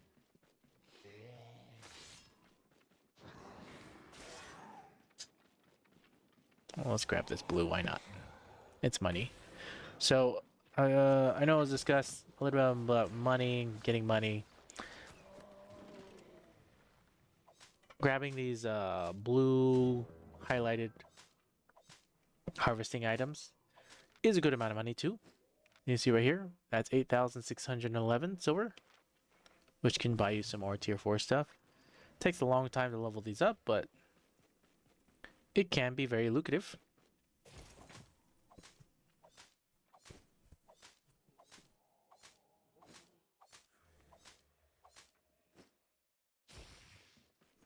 Let's see. One whole one of that one is 1,300. So the blue ones and purple ones definitely worth more. You either want to see me PvP? What does NGL stand for?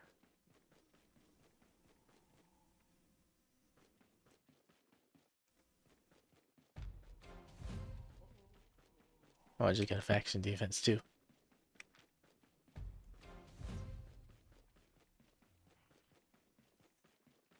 Do you want me to arena PvP? What does NGL stand for though? You really want to see me PvP, but what is NGL? What kind of PvP do you want me to do?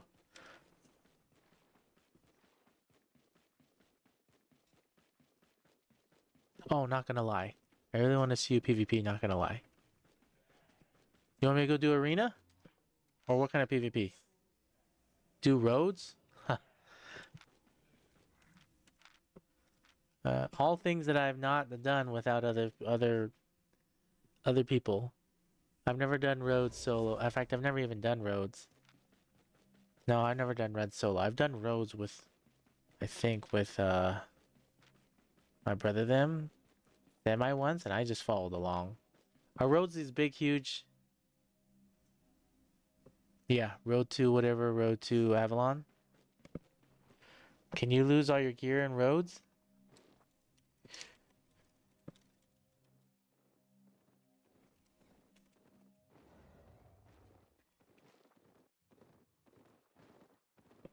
Roads is full loot. Alright. I don't think I would go into roads with my tier 8 gear. I would switch to like tier 6, tier 7. Which, I'm low on funds right now because I bought all this other tier 8 enhancement 4 stuff.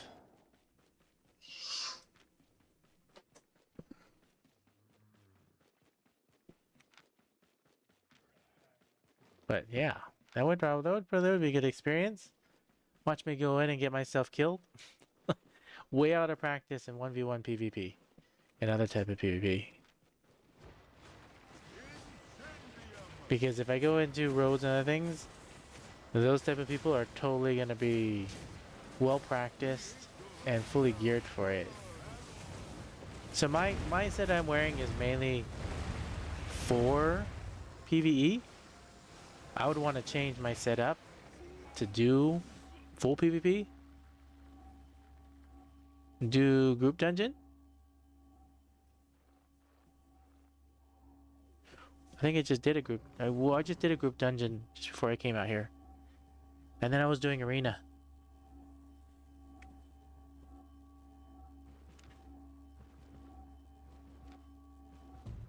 I mean, it still says I'm supposed to be able to get 2 more bags of arena at least. Here, I can queue up with arena with what I have. Be a huge repair bill if I die, but I mean, not a huge repair, but I'll just lose 1% or so. Eh, it won't be that bad. What am I cute as? Cute as a healer here. I'll do her in arena. With whatever I'm wearing. As a healer. Let's switch up to be a healer. And probably should change this to that. There. Now I can heal it.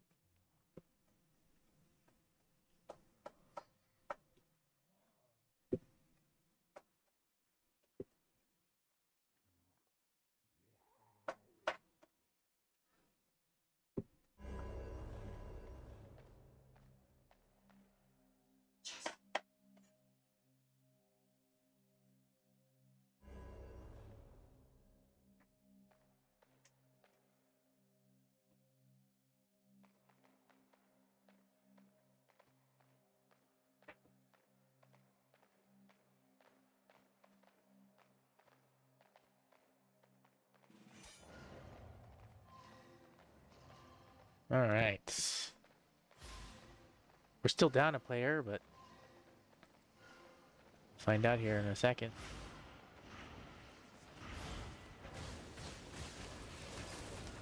Three on me. Pass that out to the team. Make sure he has at least 2. Sorry if I'm calling out numbers, that's just my rejuvenation count on myself or others.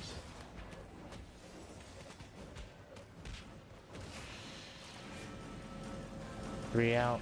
Heal these guys. He has 3. We're gonna watch him.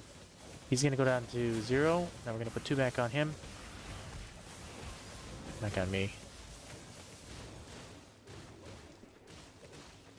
I'm messing my clicks.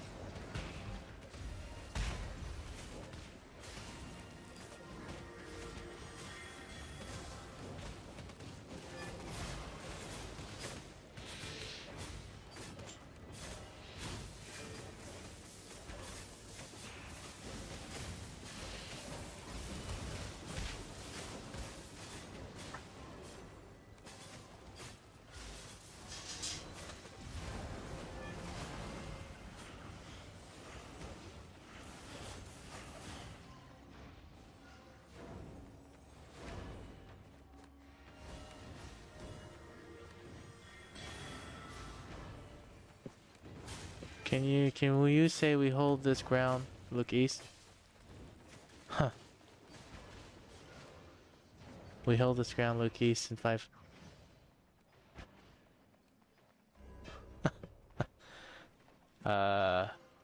We hold this ground, look east, 5, 4, 3, 2, 1, wipe them out. BIOS?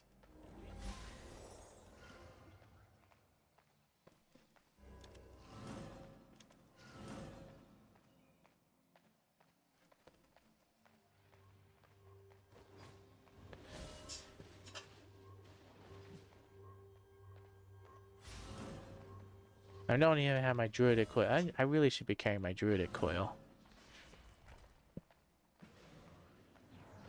Bias. Bias. Boys. Oh, boys.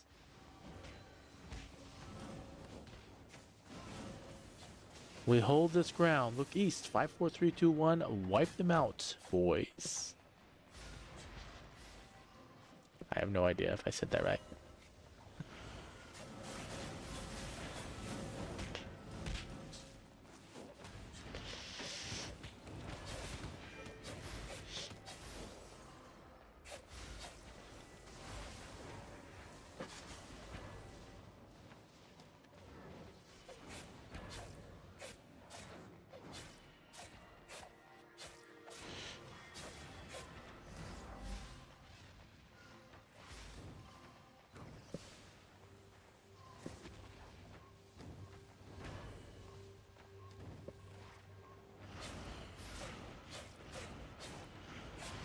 Yeah, red and black zones.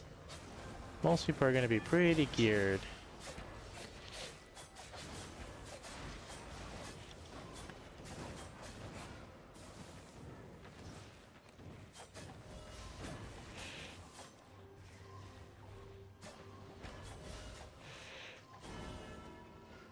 Here we go, we're winning again. Got some smart team.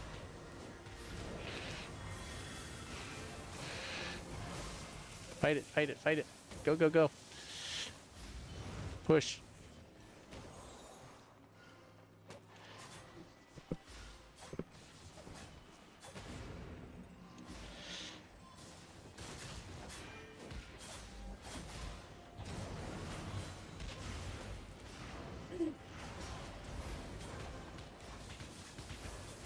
I don't know where the other guy went. There he is. Arky Deaky.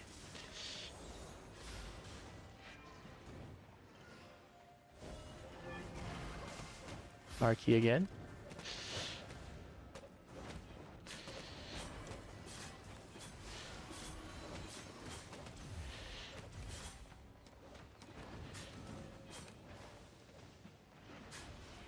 I was just delaying them.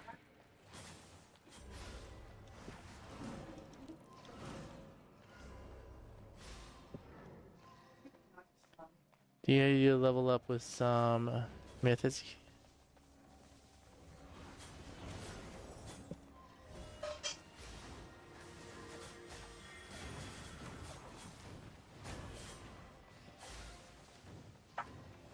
Sorry, I was trying to read that. Do you do how you did you level up some Mitch as a healer? How did I level up so much as a faction? And grinding over and over and over again. Oh, how did I? Yeah, I grinded over and over and over again.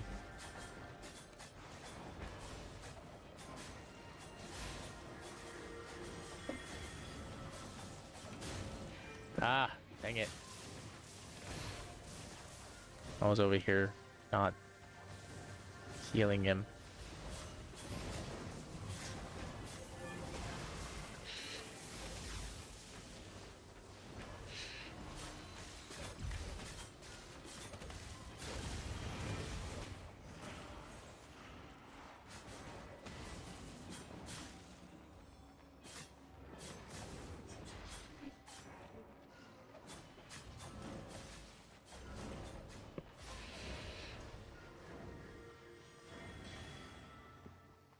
Sorry, I'm trying to pay attention and not die.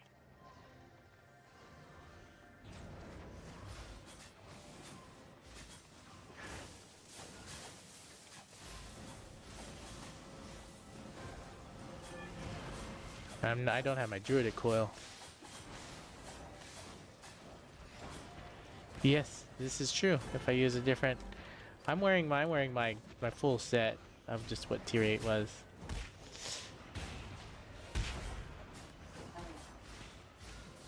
All right, get close to these guys. W key that. Ah, we're down 10 points.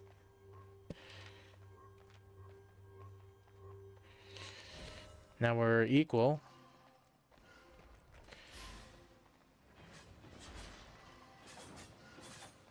What is he doing just standing there? I don't understand the reason behind all that. What is he doing? CFK? I haven't seen him attack yet.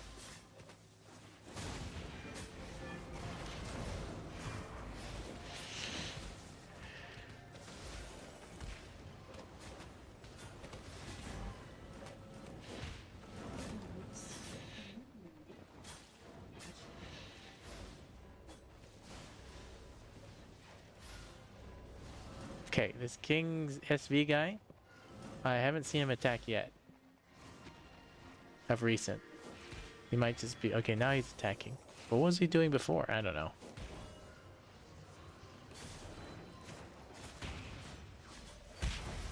Well, thank you.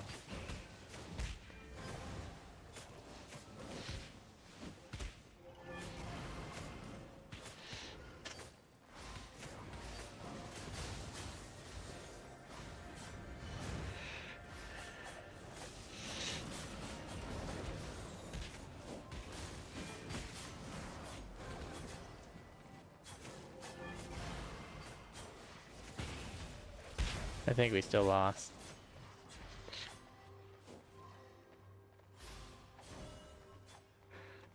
Yeah, definitely still lost. We're not capping enough. We're down way too many points. And the other team is definitely...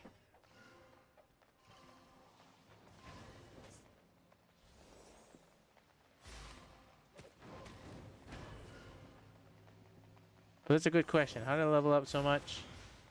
I'll cover that.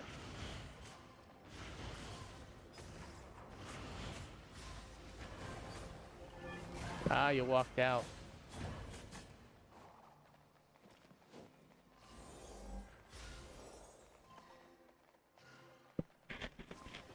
Do you need help with the tablet, kid? Here. Here.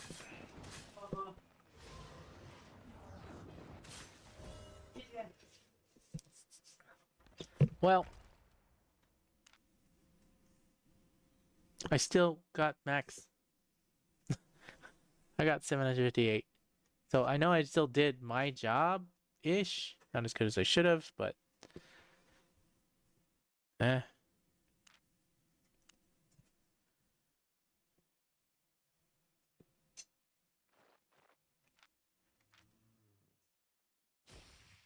Arena's hard. Okay, so...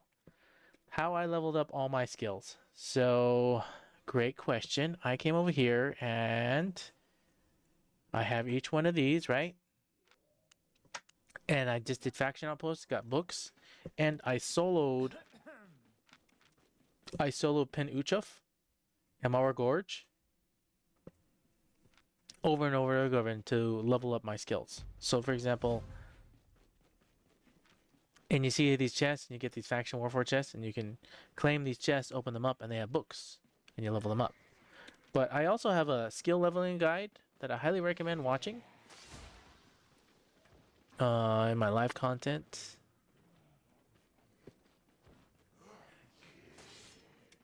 Oh, 12 million. Oh, you mean this? Yeah, that's how I get my so to get my comment fame, and that's small. That's not even a lot. So literally, I come over here and I solo bosses. Here, I need to showcase this. This is a great question. How do you level up? How do you get a lot of fame? The most amount of fame you can get is doing bosses when you have faction. I'm not faction flagged right now because I did the arena out here. But when you faction flag and you come and you do bosses, you get a huge amount of fame. Like you can get 200,000 fame from just doing one boss. To me, it's like that's not a lot. Like I don't have 120 in all the skills. Like I can come over here and I can spend this and see if I were to level this one right here from 113 to the next one. This still costs me 1 million silver and then 3 million fame. Here, let me show you. So if you're on US West, and this offer goes out to people that want to play with me, you come over here, and the main reason why I do this yellow, it's blue zone. It may be blue zone, but this is group content. This is supposed to be 5 people to come in here, okay? And I know I'm not flagged right now, so I don't actually get the full amount, the extra 5% or whatever it is. But you come into this area here and you solo it. You practice solo. Like the first time you come here, is you're definitely not going to be able to do as well as what I'm going to show here. But you come over here and you make sure you buy lifesteal, so like roast pork or roast duck or whatever. I can't even remember the other ones. Roast something. You buy roast, and you come over here and you solo this content. These guys right here. Now you watch right here. These guys. I'm in the wrong. I have the wrong skills. Sorry. Let me change this. I'm in healer. And you change this to this. Okay. Now I'm in solo gear. So now when I come over here, and if I were to fight these guys, you watch how much fame these guys give. And these guys are non-bosses, right? And when you solo these guys, they give a good amount of fame, all by themselves. So you practice soloing these guys, which are tier 4 group content. And when you fight them, I'm still waiting for the number to appear. See, 6,000 fame, 6,000 fame, 6,500 just for those 2 guys, for soloing them. But that's small. That's not even good amount of fame. The good amount of fame is you run around and you look for bosses. So what the main reason why people are like, oh, you know, you make more silver. I'm not here trying to make the silver. I'm trying to make the fame. And what I mean by the fame is you come over here and I show you this. I've memorized all the spawn times and everything when you actually start doing it.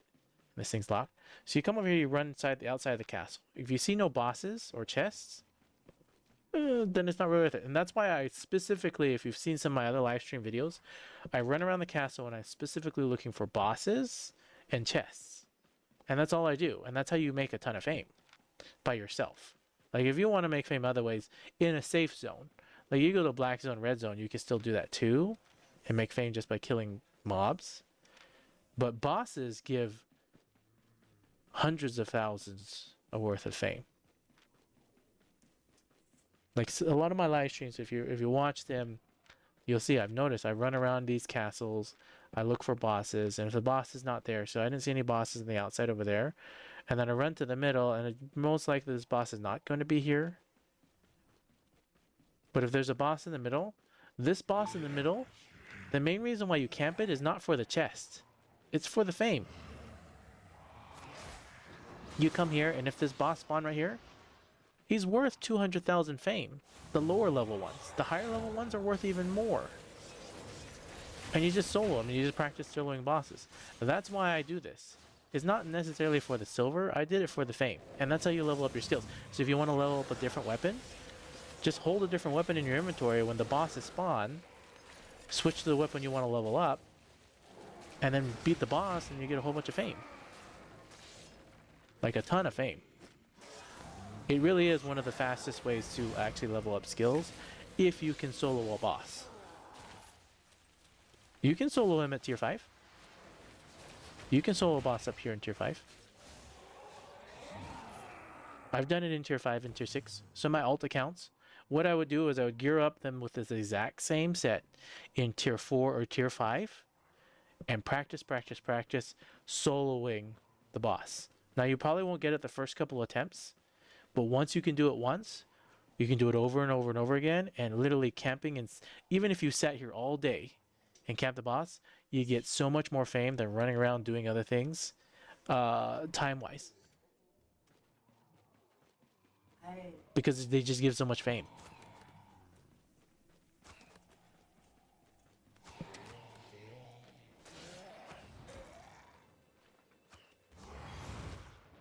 At least that's how I leveled up fast. And then other people can say other ways. There's other ways to do it. But yeah, soloing bosses and group content like this is a really fast way to level up your skills. And that, and then doing faction. That's why I sit in Penuchev, because I'm always waiting for Thetford to make its way back.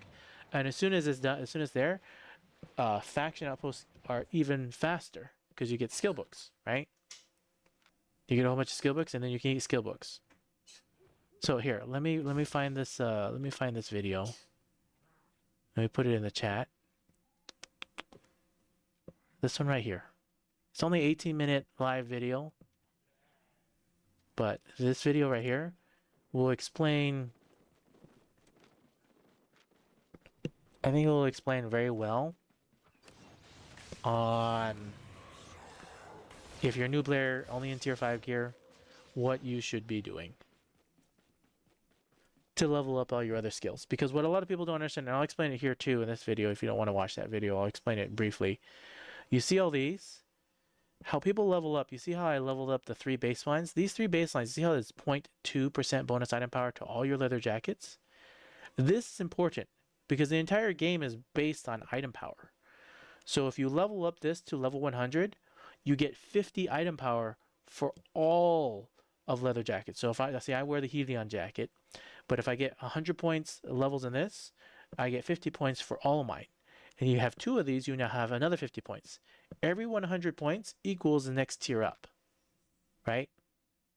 So it's basically like another tier gear. So the main reason why some people are so powerful is no matter what, the first 3 of whatever baseline it is, so if you're wearing leather or you're wearing plate, the bottom 3 of whatever the category is, you see, look at them. It's 0.02, 0.02, 0.02.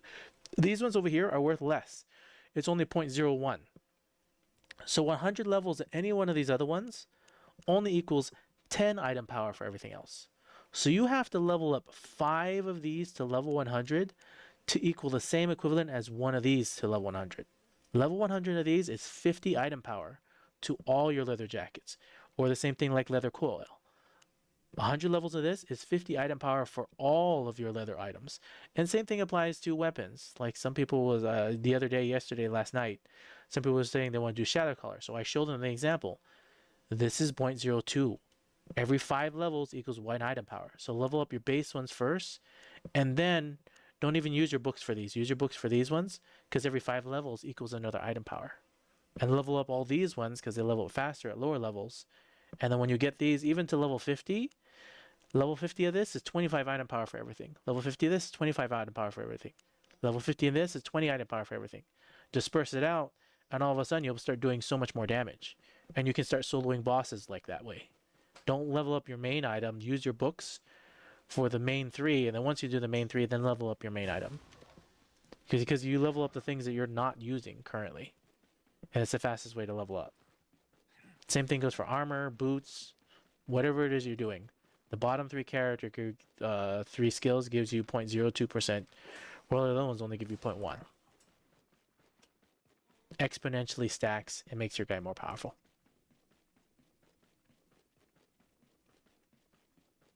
And I just find it funny, or at least interesting, that I've never seen any YouTube's videos that explain that well enough to get the hint to people.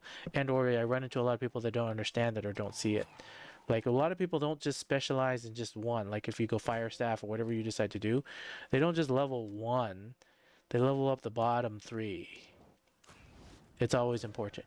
Now for me, I was just practicing and doing other things, and that's why that one, and that I just started off with that. That's why that's level 52. But always do the base 3 one first. You'll notice you'll do so much more. you'll do more damage. You'll be able to take more damage, have more armor, more hit points. And that's why you'll see some people wearing maybe the same gear as you, but they have more life because they have skill levels in all the other categories.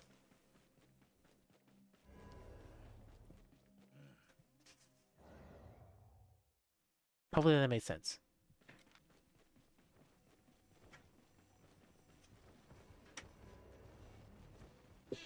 And as a level 5, tier 5 faction flag, get faction points, right? Flag back up. Come over here, buy chests, get the books. So if I'm just buy one, right? Come over here, open up the chest, get these books. This is literally a level tier 7 book. This one tier 7 book gives 100,000 combat fame. See that? And 100,000 combat fame, like, is worth more than any amount of silver you can make, right? 100,000 combat fame is huge. And see, I've just been collecting them in here. And then if you take these books, right, and you read the book with whatever gear set you're wearing. So let's say for example here, I'll take a couple of these books, right? And I run over and I want to level up a different skill. Now, I don't have it in my bank right now. I have it in a shared item because I have multiple accounts, and this is the easiest way to share it between all the accounts. But you come over here and you come and you have a chest or whatever it is, or maybe it's all in your bank because you have just one account, and that's totally fine. But buy a whole bunch of tier 4 items based on the baseline. So right here. And see, I have all the baseline leather coils, the leather jackets, and the plate boots. And when I want to do, all mine are level 100. This is for my alt accounts. But these right here are the subcategory ones. These are the ones that are not worth so much, but you want to do level the baseline ones. And then if I want to level up, say for example, shield or whatever else I want to level up, I wear the shield, right? And then I wear the hats or helmets. Now this is a two-hander, so I can't level up shield, but I'm trying to level up the staff, and you wear a two-hander. And you come here and you read one book. And all of a sudden, everything starts leveling up. All the stuff that you don't necessarily need. And I'm leveling up these set. Now, again, these subcategories are not worth that much, so it's not really worth leveling these to 100 because it's only worth 10 item power. But these are totally worth leveling to 100, the bottom 3, because that's 50 item power. That's half of a tier. So if you have 2 of these at level 100, that's 100 item power. You move to the next tier. And I explain this again and again in multiple videos. I just want to showcase. And then you just read these books and whatever equipment you want to level up, switch to that equipment real quick and just to tier 4 and read a book. And then read another book. And all of a sudden your levels will start shooting up, and then you can start doing higher level content a lot quicker, a lot faster. That's how I do it anyways. Everybody can do it differently, but that's how I do mine. Put the shield back there. And so all these items right here are purposely just sitting here as tier 4 for these are the skills I know I still need to level up to 100. And so I'm saving all these books for showcasing another video that I'm just literally just eat all the books and show you how the skills just skyrocket and go really high, really fast. And I already did a video on that too. I think that's one of the videos I linked, and I've done several videos. We should help out new players, I believe.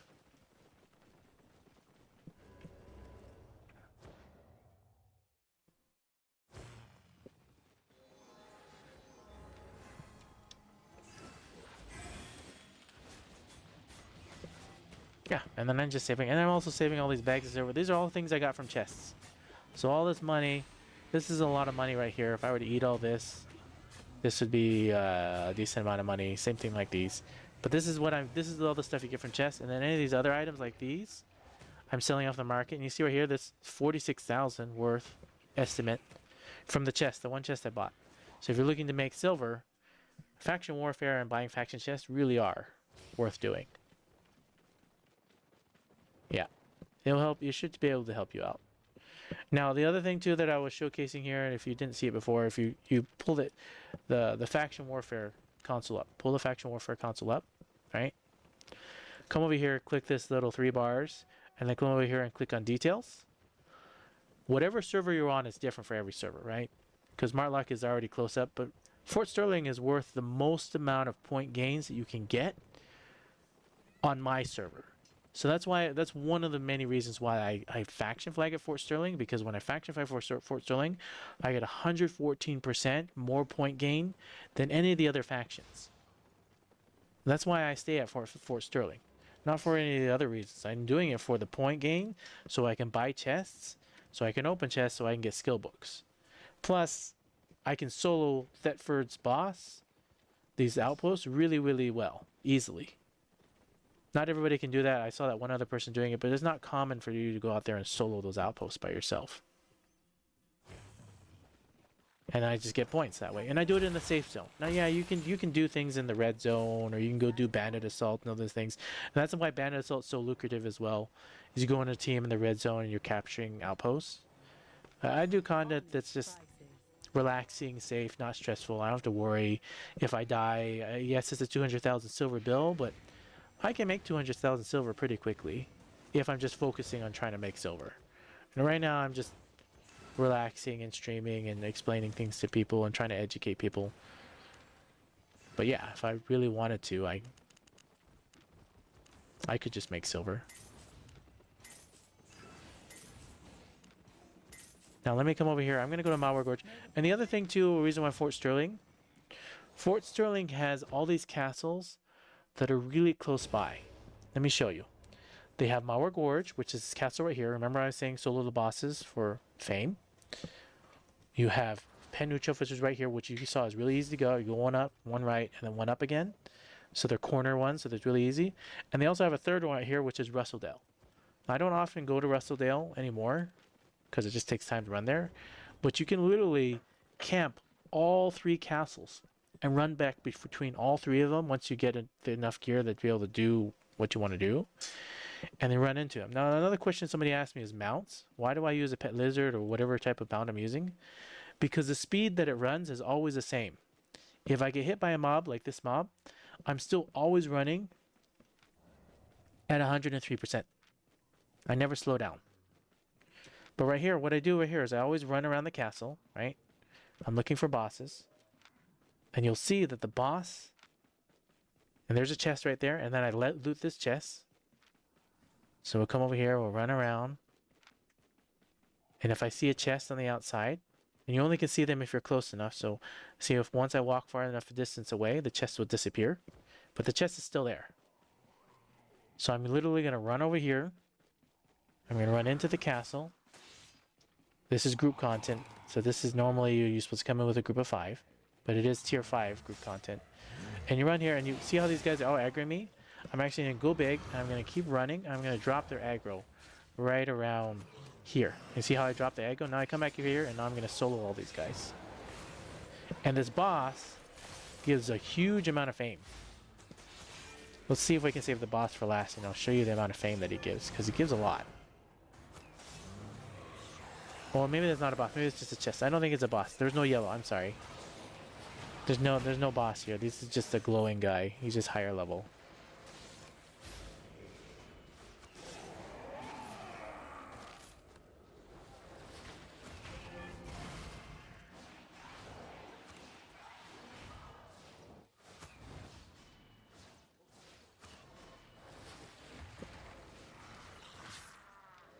Okay, spawn. Pick up the loot. And you just loot these chests.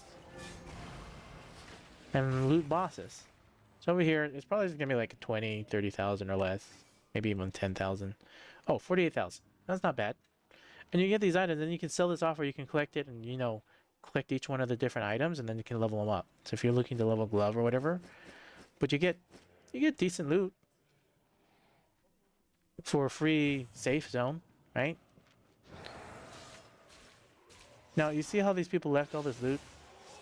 Normally, I would sit here and I grab it all, and that's actually what I'm going to do right here. This is what I do. This is how I level up my fame. I come over here and I solo this type of content. Hit the R key, hit the D key. And you solo these big groups, because these big groups like this are worth a ton amount of fame. Now, I'm more worried about those ice guys. We're going to hit the R key now.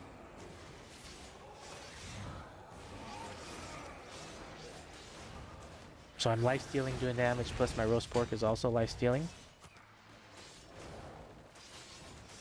And I hit the E key, I do damage and heal.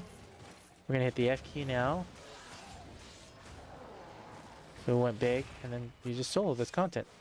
Now this sword guy's doing a ton of damage to me, so I'm gonna make sure to get him.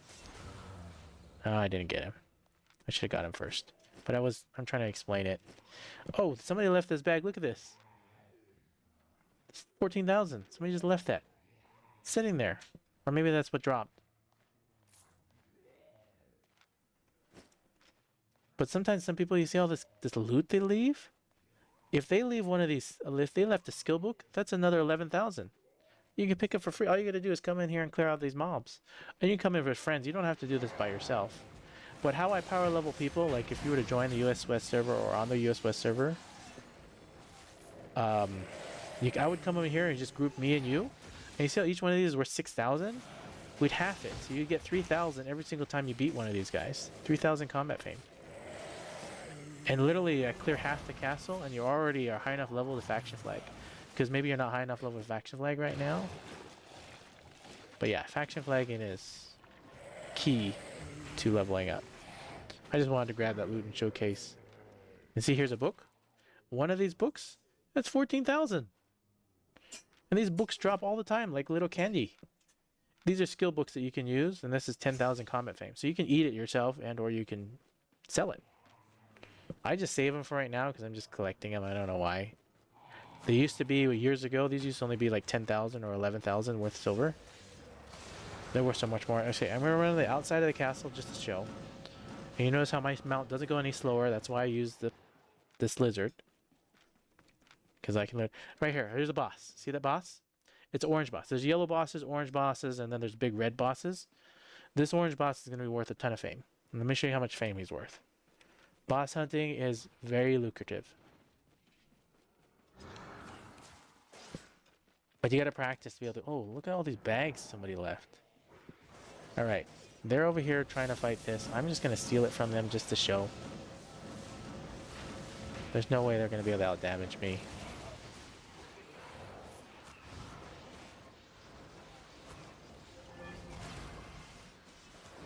I know, they can be mad at me, but that's okay.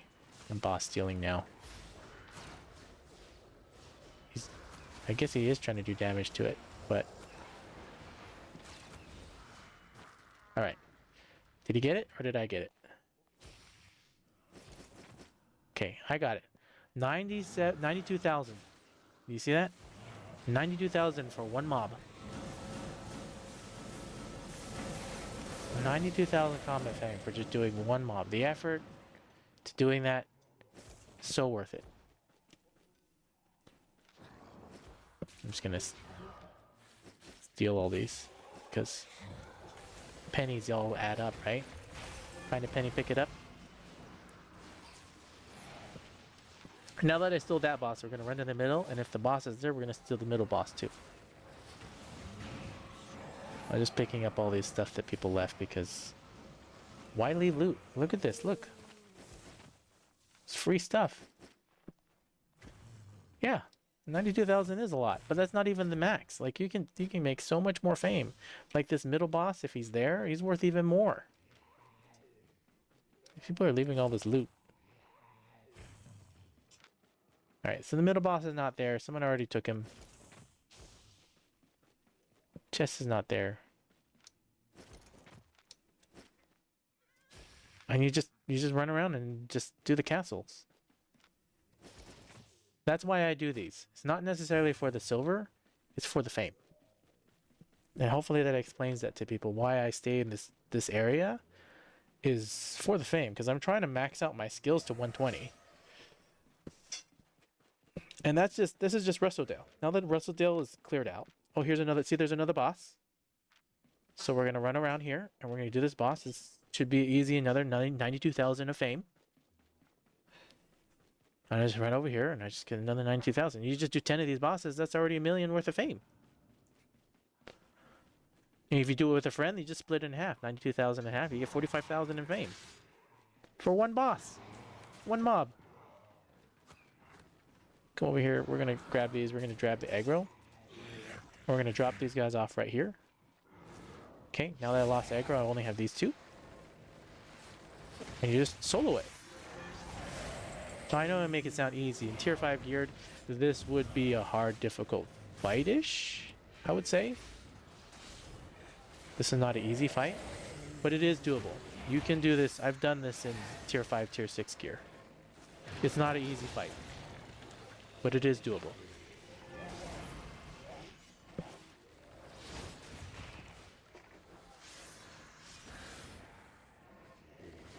But you have to have the right gear, right? The gear set I'm wearing is specifically meant to do exactly what I'm doing here.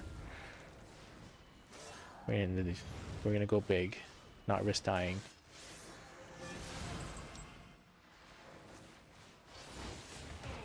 All right, let's see. 97,000.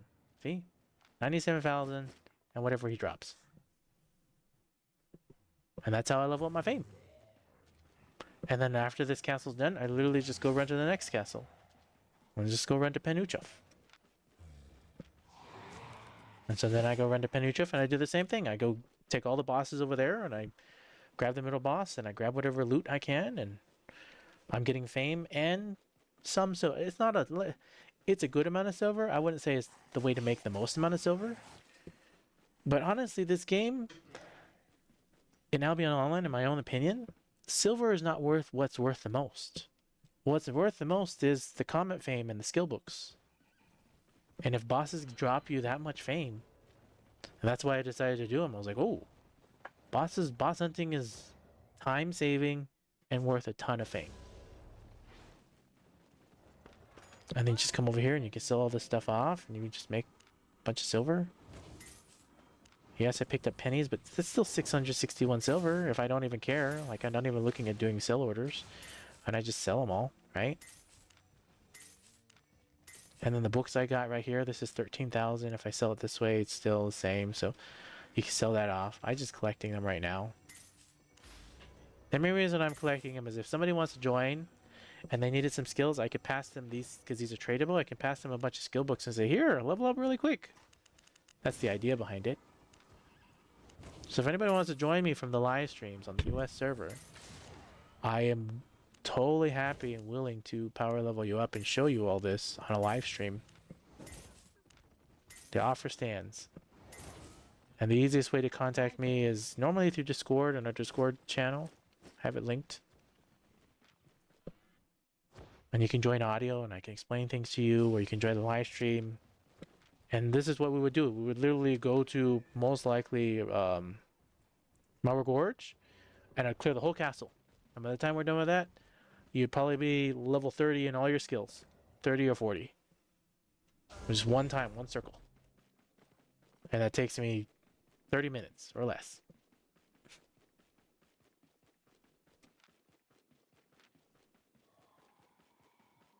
I play on West.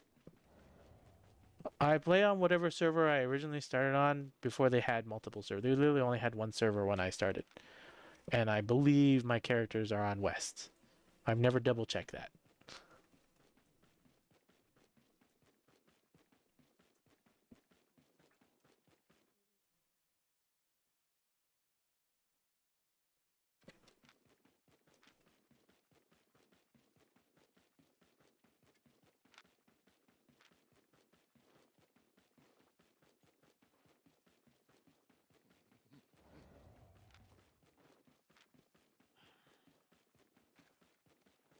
But yeah, I hope this gave you some information and some education. I wish they all had just one server again. Having multiple different servers makes it so that it feels like there's a lot less people in the game. There used to be just hordes and hordes of people running all over the place.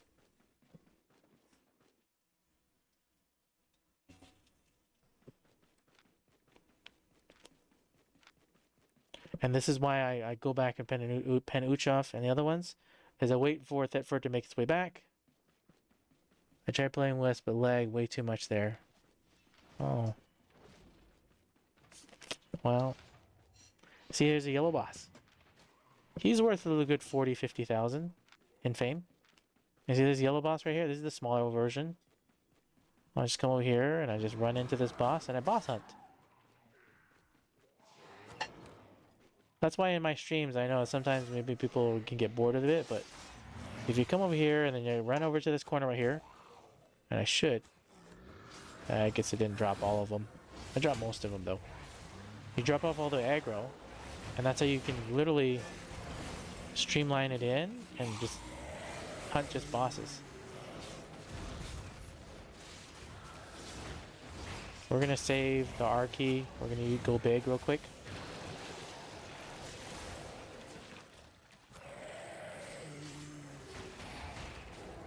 We're gonna do this right here. Now we're gonna use the R key. I'm trying to save. I should save the boss for last. I was hitting the boss. Take out the goal. Okay. Now that we've done all that, let's see how much fame this guy gives. Okay. Gotta wait for the number to show up. Not the 6,000 one. That was the ghoul. And that was another guy. 7,000. Where's the number? Where's the number? Maybe it's in the chat. Maybe I should just change it to combat. He was worth... No, that's another guy. 6,000. Let's just sell the silver. 34,000. He was worth 34,000 in fame. That small little boss.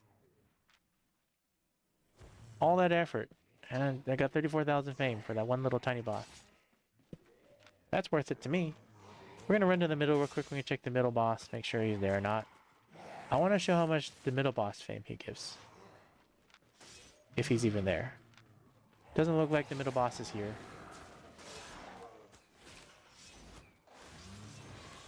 But this guy is worth the most.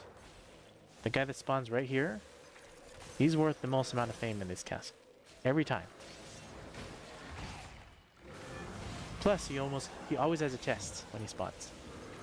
So now that you get the fame, you get the silver from the chest.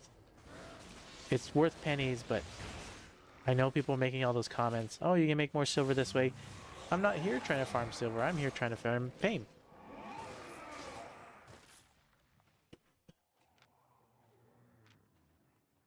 I mean, the silver is the extra bonus, but I'm here to farm the karmic fame. Which, when you asked me that question, it reminded me the whole reason why I do this. Now I just do it out of habit. But yeah, it's definitely worth a ton of combat fame. And I didn't check these other two towers, so I'm going to check them on the outside. Now, normally if I wanted to just grind fame, I'd clear out the whole castle. But you see right here? I just boss hunt now. I'm boss hunting for chests. And so this right here should be another 34,000 in fame. And it all adds up, right? And that's how I get my... When you come over here and you say, oh, he's got 12 million extra comet fame. I've only been back for 11 days. And so I've gotten that much fame in less than 11 days. And I don't play it every day. I only play like an hour, 2 hours a day whenever I'm streaming. Whenever I'm streaming, that's when I'm playing. That's just how I have it now. If I'm going to play a game, I'm just going to live stream it. And we'll drop these guys off right here. See how I dropped all those other guys? We still have these other little ones. We dropped off all those other guys. Now we just have the boss. Looks like he's coming back. That's fine. Want to add. Okay, we'll take out the ghoul first. We'll save the boss for last so we can see how much fame he gives.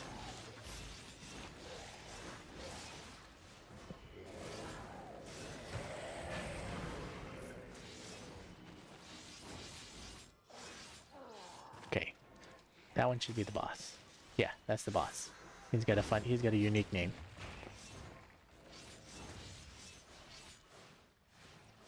He should easily be worth another 34,000 in fame.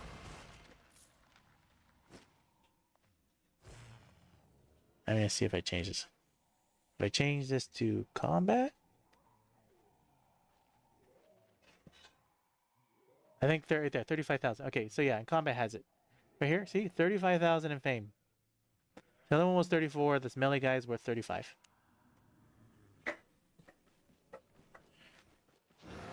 And then we're gonna run over to the other tower, because the other tower might have a boss as well, and that would be another 30,000 in fame. So you get 3 of those yellow bosses, and that's already 100,000 in fame. Right? And if it's not a yellow boss, it's a bigger boss, they give him even more fame. A red guy gives 200,000 fame. If you get a red boss, those are definitely the best.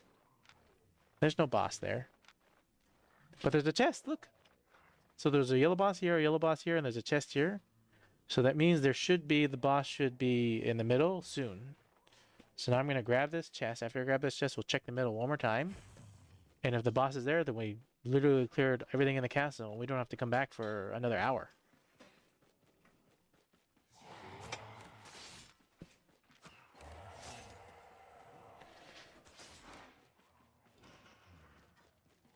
And you come over here, and there's chests right here. We're going to keep walking. We're going to try to drop aggro or not. We'll just grab them all. And we'll cloak it. We almost died, but that's okay. We're just going to stay right here. That's what this cloak is here for. After you take enough damage, it cloaks. That's why I wear it, because dying is a 200,000 bill. But it allows me to come in here, and now I can easily grab this chest. If anybody else were to come in and run in here and do what I just did, they have to fight all those mobs just for this chest, or for the boss, or whatever it is. So I wear this cloak specifically so I can come over here, and I can get it first.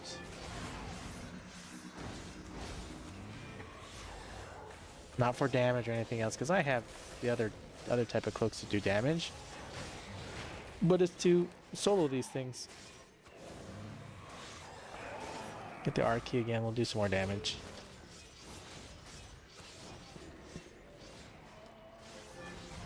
Oh, is there an archer over here? Oh, there was a guy glitched down below. I was like, where did he go?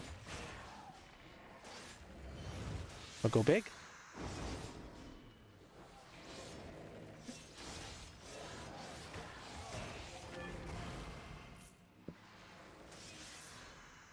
Let's see what kind of chest this is. It's a blue chest. Plus we got a book. See every single one of these books? It's 44,000 right there. And books. Just books alone. Open this chest and see how much this is worth. 32,000.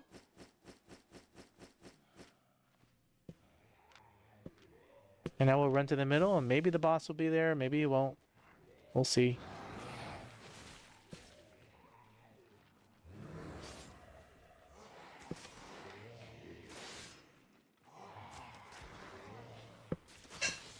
Doesn't look like the boss is in the middle. But I doubt anybody's just cleared him recently. We might need to drink a potion, which we're going to do right now.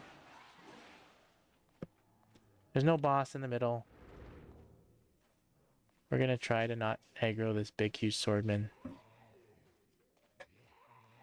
And slowly making my way around. Waiting for my mount. Mount back up. Because I don't normally do that rotation. Once there's no boss there, I just kind of ignore it. But then, yeah, you just stay around here, and then if you're waiting for the boss to specifically spawn, you can come over here and you can just fight all these mobs, like this mob right here, and just wait for the boss. Again, this is group content. Normally you do this with 5 people.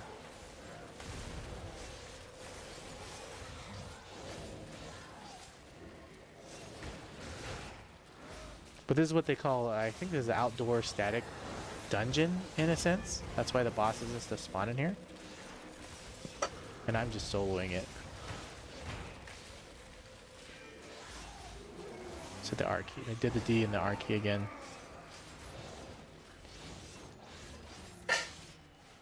My cape is back up, which I'm probably going to have to use. We'll do that and we'll go big. We'll try to solo this guy now that we're low hit points. May not work.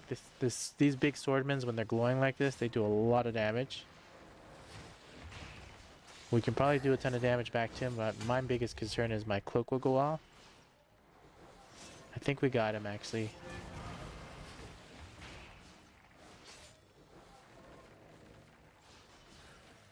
And see, there was 11,000 for those other ones, and you get all these lots of drops. I don't even know how much is that big swordman worth. Let's go check this real quick. He was worth 13,000. Yeah. He's worth 13,000 in fame. And they all add up.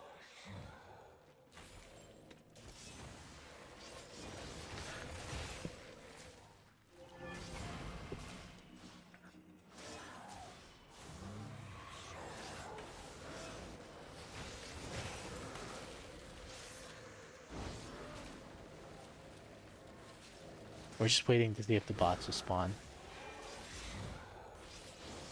I didn't get to see if he was actually there. But that's why a lot of times too, you've seen a lot of my beginning streams. I know I wasn't doing it lately. I always come over here to Penuchov.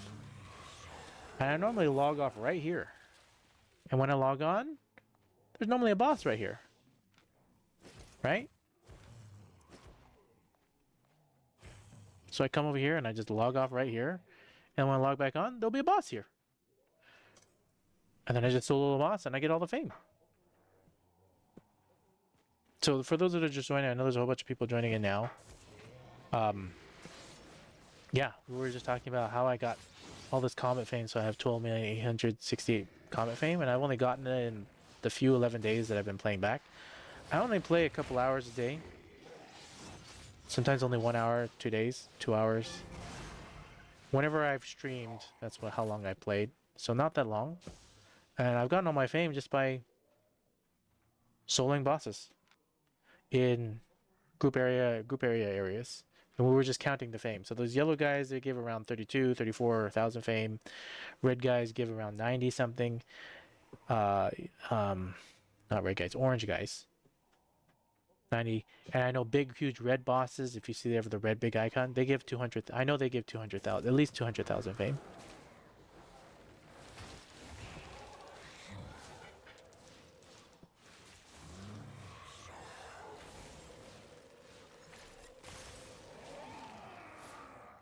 But yeah, it's not about the silver. It's all about the comet fame. But by the time I finish all this and sell all this off, if I get enough chests, you can easily have made 1 million in 30 minutes, an hour. 1 million in silver. But what I'm really waiting for is for Thetford, and I see how we're bullying them. This is why I wait for Thetford to make its way over here, and then I recap all the things back based on the stars. So for those that don't know, I didn't ever explain it in this stream. See these stars? See how there's 1, 2, 3, 4 stars? The more stars an area has, the more combat fame, not combat fame, faction points you get. So that right there, if I was here, even if I were to run all the way here, I wouldn't make it in time. Like I could run to this zone and then run to this zone. Or maybe I should run to it, now that I'm looking at it. Now this is worth a ton of fame for capturing this area. I don't think the boss is gonna spawn, so we're gonna try to attempt that. We're gonna try to catch up there and see how much fame we can get, faction fame. Catching up with that team.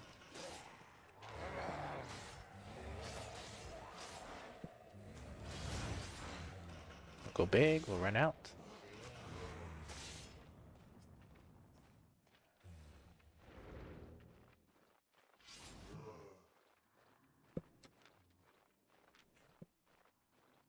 Do I still have more arena? Did we?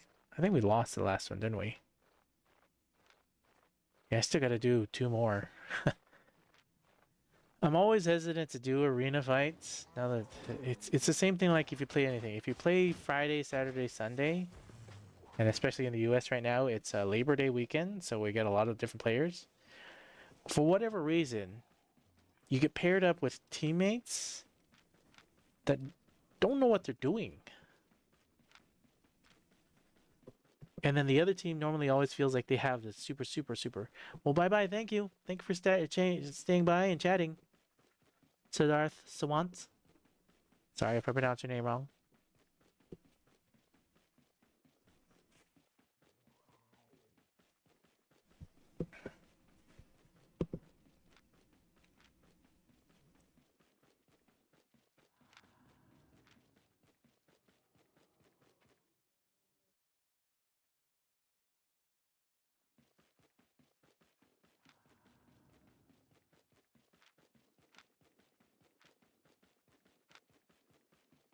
Are we gonna make it? They're still fighting over there. Still stand a chance. So you're saying I have a chance?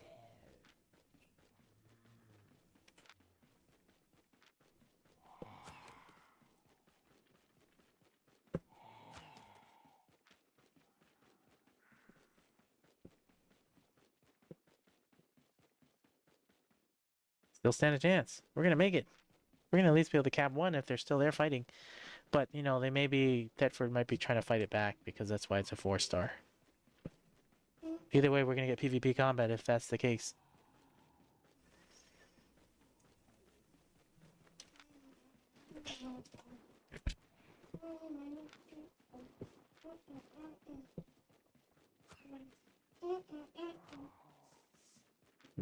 Gonna make it.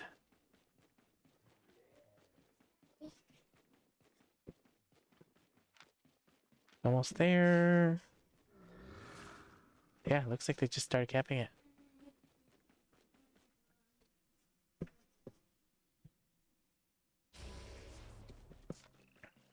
Oh, there's one left. I don't get the full point, so if you're trying to make the most amount of points,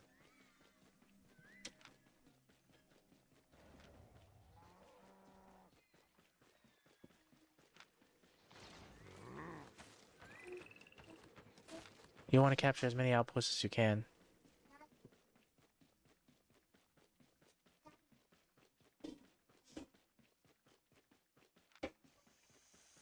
Yeah, there's definitely fighting going on.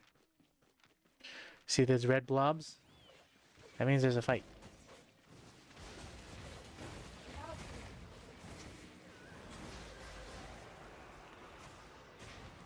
I want to tag the boss before I engage in that. If the boss is not already... Okay, the boss is not tagged, so they're fighting off the boss.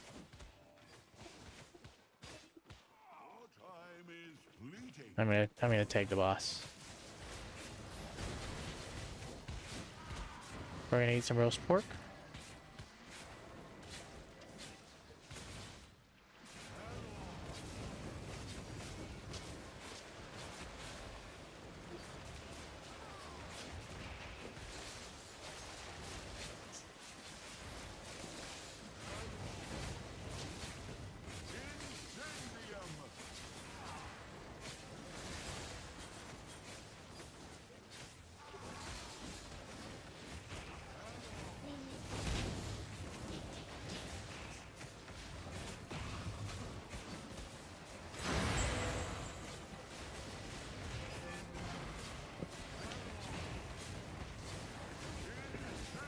Faction points. 30,000 right now.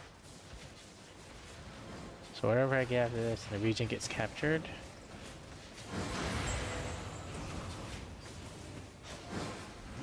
Because I only captured one. If I captured many, then I would definitely make more.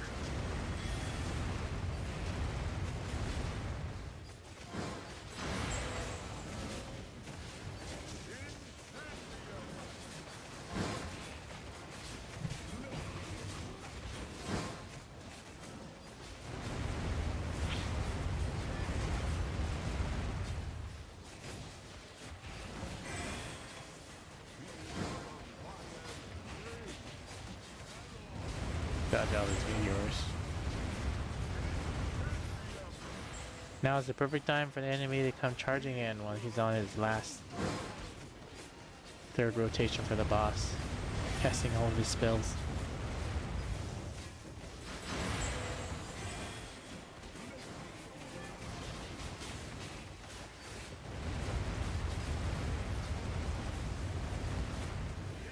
Alright, we got it. That's a 4-star one. I bet you they're going to try to do this one. That'd be worth a good amount of points. A lot of action points, actually. Hopefully I get this before it actually says region capture, or I get the region capture. I do! Nice. This means I also get the region capture, or should.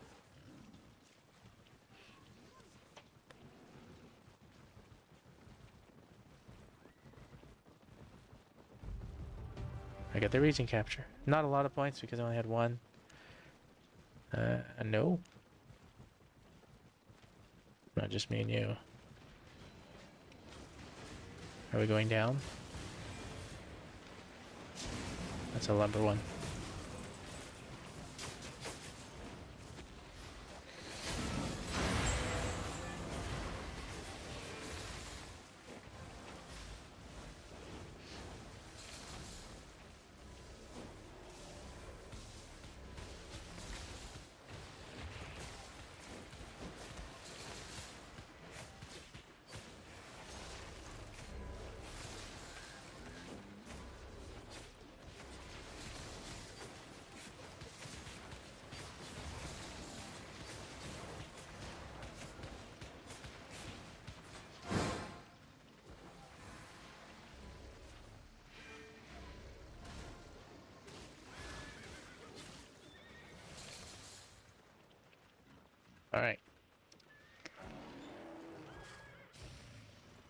Are y'all gonna go to the next area?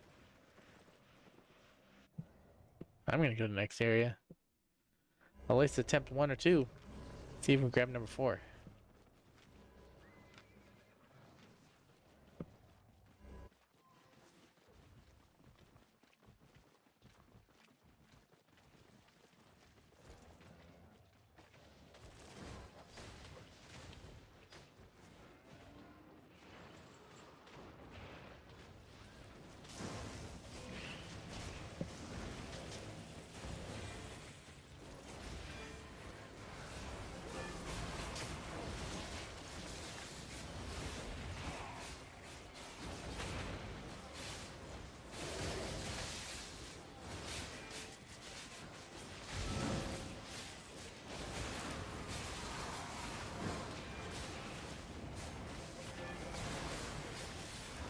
There, I rooted him and hit him.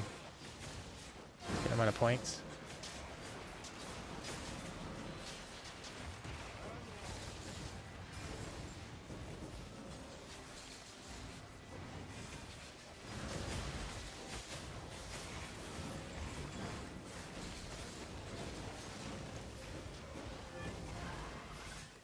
I think the boss is on. I don't know who the boss is on. It's probably on me.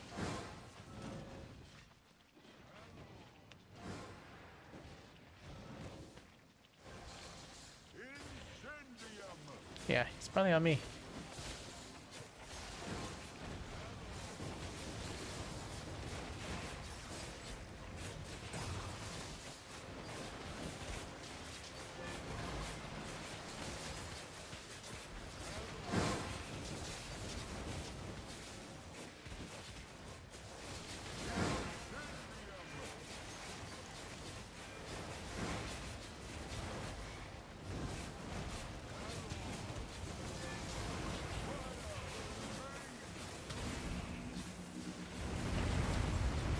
All right.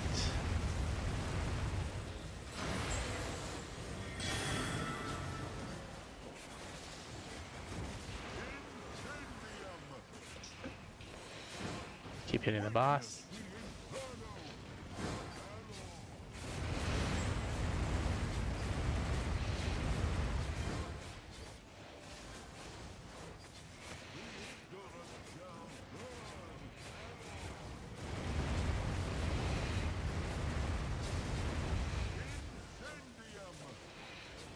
Placing the thorns all over the place just in case. I have to watch what's going to happen.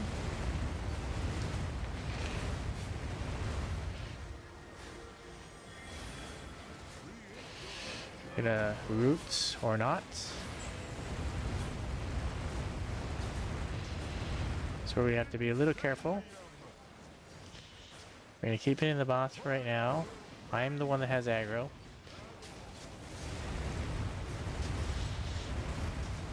We have a healer, so we're okay.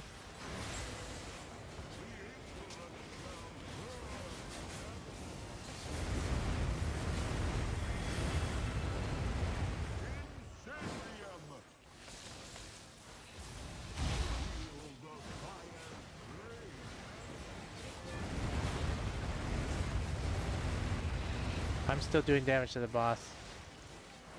That's my focus right now.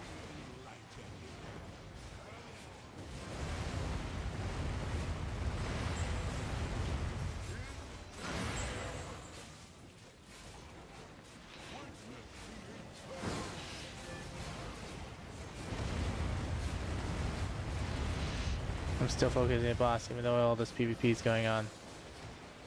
Because he's almost down. Let's do some damage to this guy so we get points.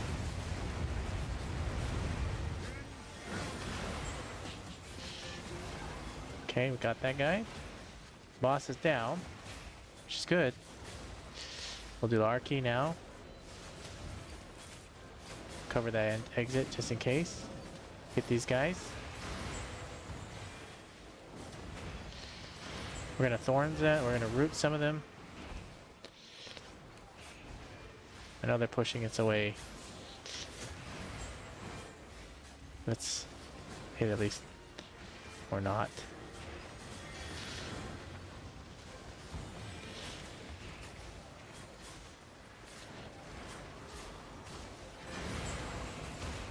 2 damage to him.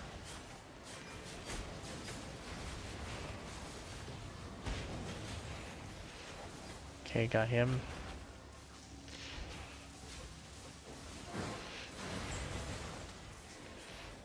Stand over here, let's help cap this.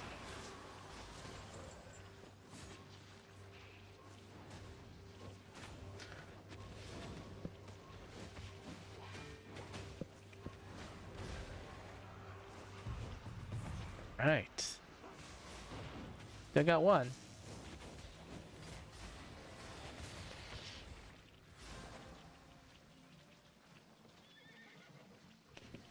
Okay. Outpost is under attack. I definitely don't want them to cap this back. See how they're trying to take it back.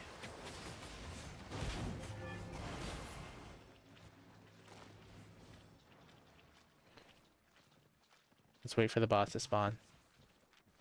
Just in case.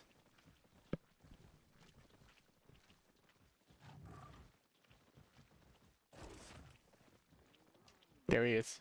Okay. Makes it a lot harder for them.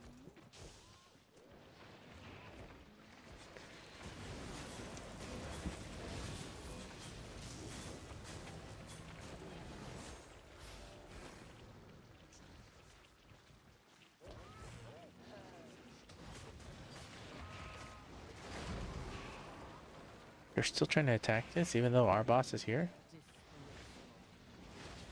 Interesting.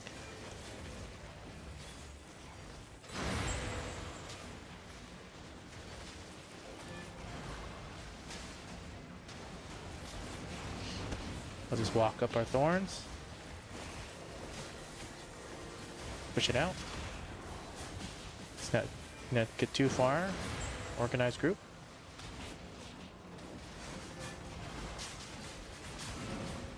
Place out our thorns over the place. Well dispersed.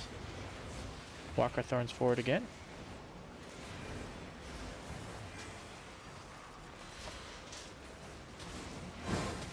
Put it in 3 random spots. Forcing them back.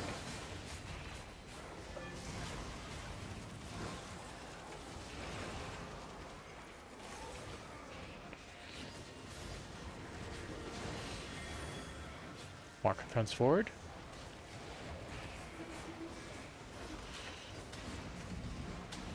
Walk thorns third again.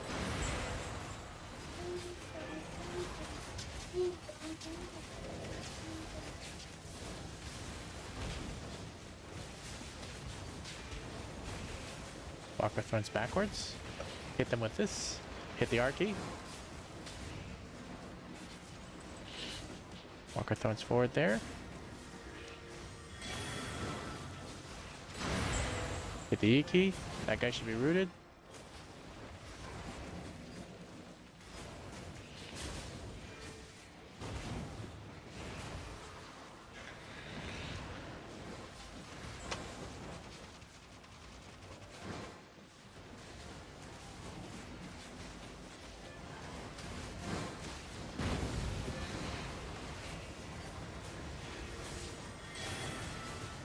Okay, we're technically losing, so this is where I'm gonna back it out.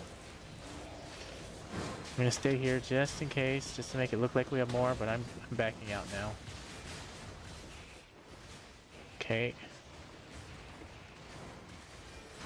I don't have a ton of mana, and they are pushing us back, so I'm gonna call it.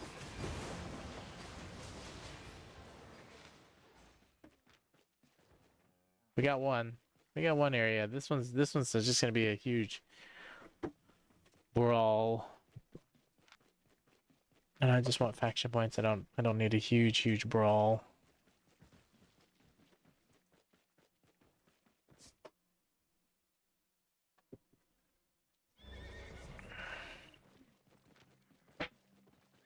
Make our way back to Penuchef. We'll just go around this way. Hello and welcome, for those that have come. What has guided you to Albion Online and watching? Any questions?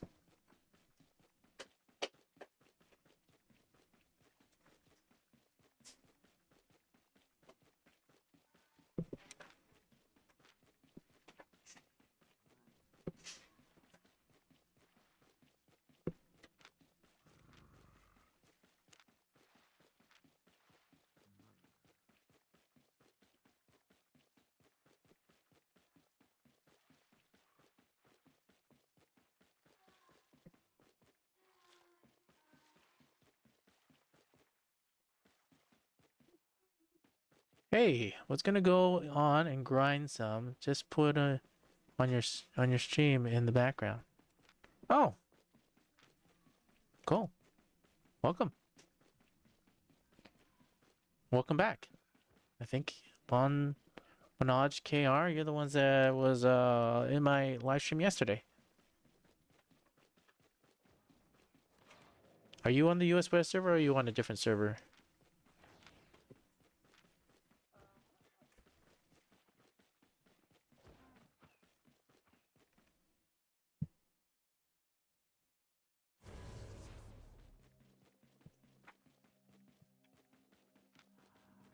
Yes, you're on the West server or you're on the East server. I don't even know how I can join another server. Can I even switch servers?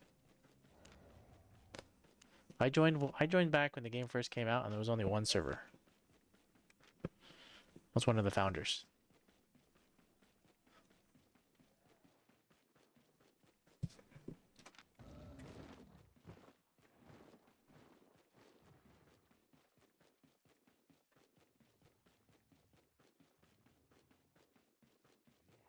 Oh, looks like he's having trouble trying to beat this guy. We'll leave him to it. It's separate characters on each server. Oh, okay. So if I switch to East, I'd have to create a brand new guy.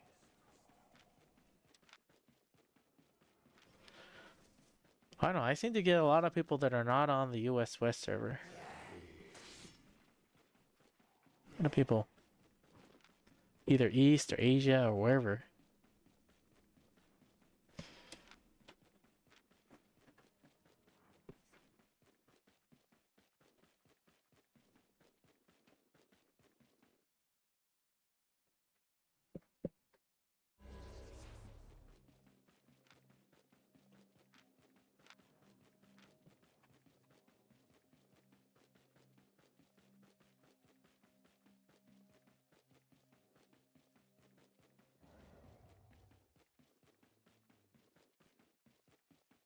Server launched. So East is more PvP? Is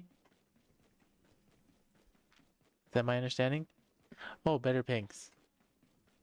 Hmm. I don't even know what my ping is on US West. But yeah. Lag can be a huge issue. I'm originally from Hawaii. And yeah, internet out there has always been slower than the rest of the world. So anytime you try to do PvP from a little tiny island in the middle of an ocean, which the US never really had good internet until more recently, Asia always had better internet than us.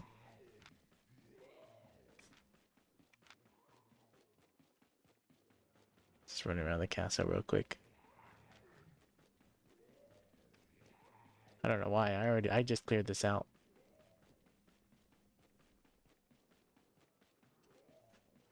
Oh, let me try that. Ping. Oh, let's do a say. Slash ping. Where would it show up?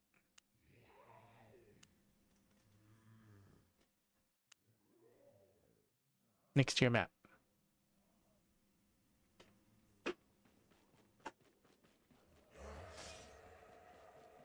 Next to my map. Down here? Is it showing up? Oh, there it is. Ping 97. Okay, I see it. Ah, I can turn it on and off. I see. I'm getting 90, 93 ping, 94 ping. Is that good? Not in the 30s. It's almost in the hundreds.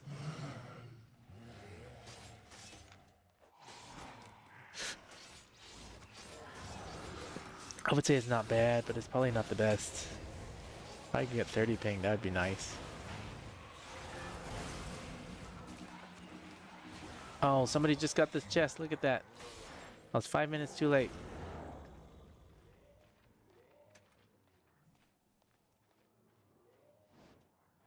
Oh, 300? Ooh, that's horrible. That's bad. Yeah, when I was in Hawaii, I'd get 500 or 600 milliseconds. That was normal.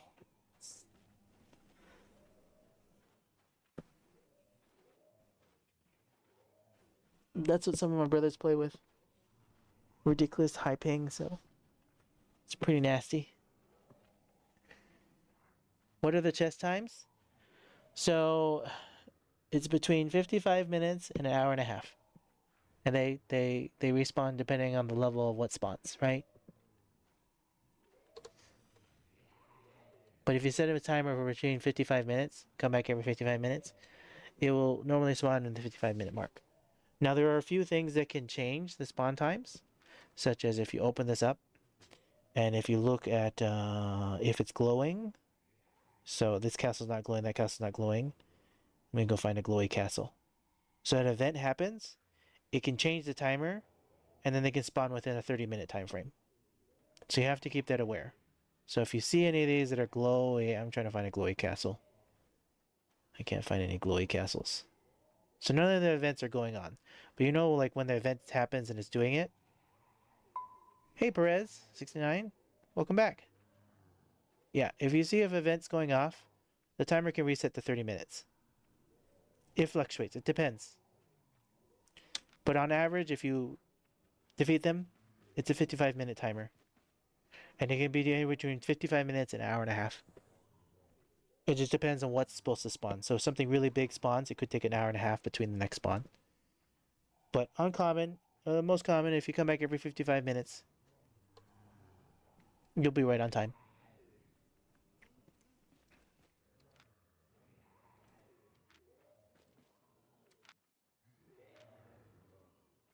So this one's definitely not going to spawn for another 55 minutes.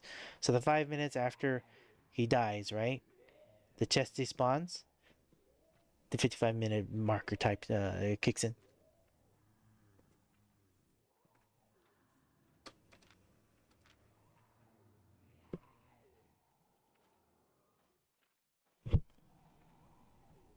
In fact, I even have a bookmark for a timer, don't I? Let me look for this real quick. Guarantee I have a timer for this. Wherever I put it. And I would literally just set them up and just like, here, okay, take it off. I probably have it in one of these other tabs. 50-minute. Sorry.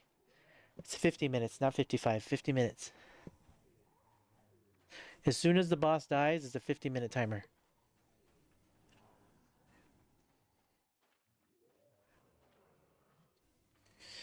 The zones they might move to, that's a great question. So if you come over here, you just have to learn how they move. So for Fort Sterling, I know they move this way, right? Thetford always moves in this angle where they take these ones back. See how Thetford's right now is moving on the prowl? And they're taking these ones, these ones, these ones, these ones. And you see how each one is blinking? This means the enemy is attacking our faction outpost and moving their way back this way. And then once they reach the point of Pen Uchaf area, then it's time for me to start taking back. But you always wait for the stars. At least one star. If it's not one star, then it might not be worth your full effort. But say for example, let's take another example. We're down here, right? If you look at this right here, you can see that we are moving downward. Okay? Not a lot. But normally you want to start near closest to, at least only one zone away from whatever your city is. So my Fort Sterling is right here. This would be a good group to possibly join. Take these, and it's very likely they're going to take this, and you see right here, they've already moved on to here. You always want to be in the front group. So this group right here, abandon them. Don't even stick with them, because we already control the area. Come over here and join this group as soon as you can. But by the time you run over here, it'll probably be moved on. They'll move on from here, and they'll either go here or here. So you want to check your map. And it's very likely that they'll take this one, and since they're right here, they're going to take this one, and they're most likely just going to go north, northeast, take this one, and then they'll go southeast and take this one. And if the group's still going, then they'll come here and here. By the time you extend out this far, you're in extreme danger. Think about turning back around and fighting a different region or different area. Okay? Just don't go too far out, because once you start going out too far, it becomes very dangerous for you. But they may, this group right here for Fort Sterling, you can carry it from here, and they're probably going to make their way all the way down here. Me, I always just stick with the one I memorize, and so I stick with the Thetford one up here, and I go back and forth between Pen Uchaf and all these, and just go back and forth. I just memorize one, and I do one. I rarely come down here and do the Limhurst one, because I mainly just do between Pen Uchaf, and I have my routine where I just take this castle, and then I come back to Fort Sterling, I sell off all my stuff, I go to Mauer Gorge, this castle, take everything, come back to Fort Sterling, sell it off, come back to Penuchov. By then, they've made their way back over, and I can start faction capping everything back.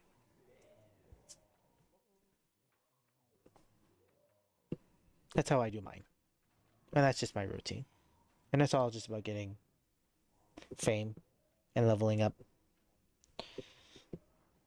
But I have been streaming for some time now. I have to go off. I have to actually get sushi for my kid. I need to go buy ingredients and make it. So that's what I should be doing. But I'm glad you joined and were able to say hi and chat. Sorry I'm cutting it out, but I've been streaming for a good 3 hours now, and I think it's time for me to get off and do some family time and make sure I get food for my kid. But yeah, thank you all for joining. If you've enjoyed this content, please feel free to smash the like button, leave me a comment, tell me what you like, tell me what you don't like, and if you haven't already subscribed, please feel free to subscribe. If you don't want to subscribe, that's okay. Come back once a week, once a month, or come back daily, because I'm streaming daily as of currently. Check out what content I have. Thank you all for being here. You have a nice day as well. Manoj KR. Have a nice day ahead, mate. What's my stream schedule? My stream schedule is whenever I play whenever I can. Just whenever I'm playing, I'm streaming. I will definitely probably stream later today.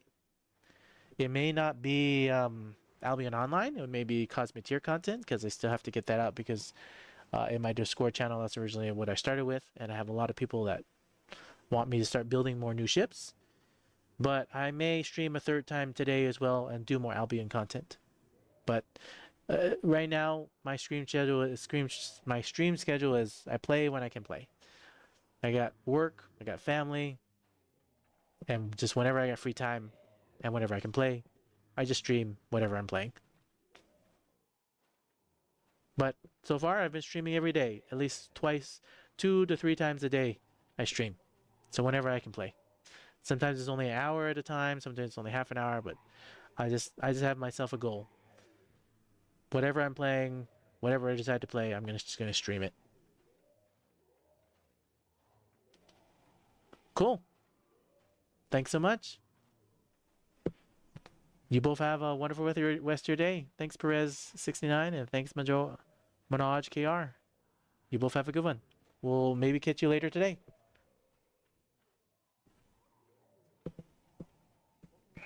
All right. I'm ending it now. Thank you so much. Have a good one. Both of you.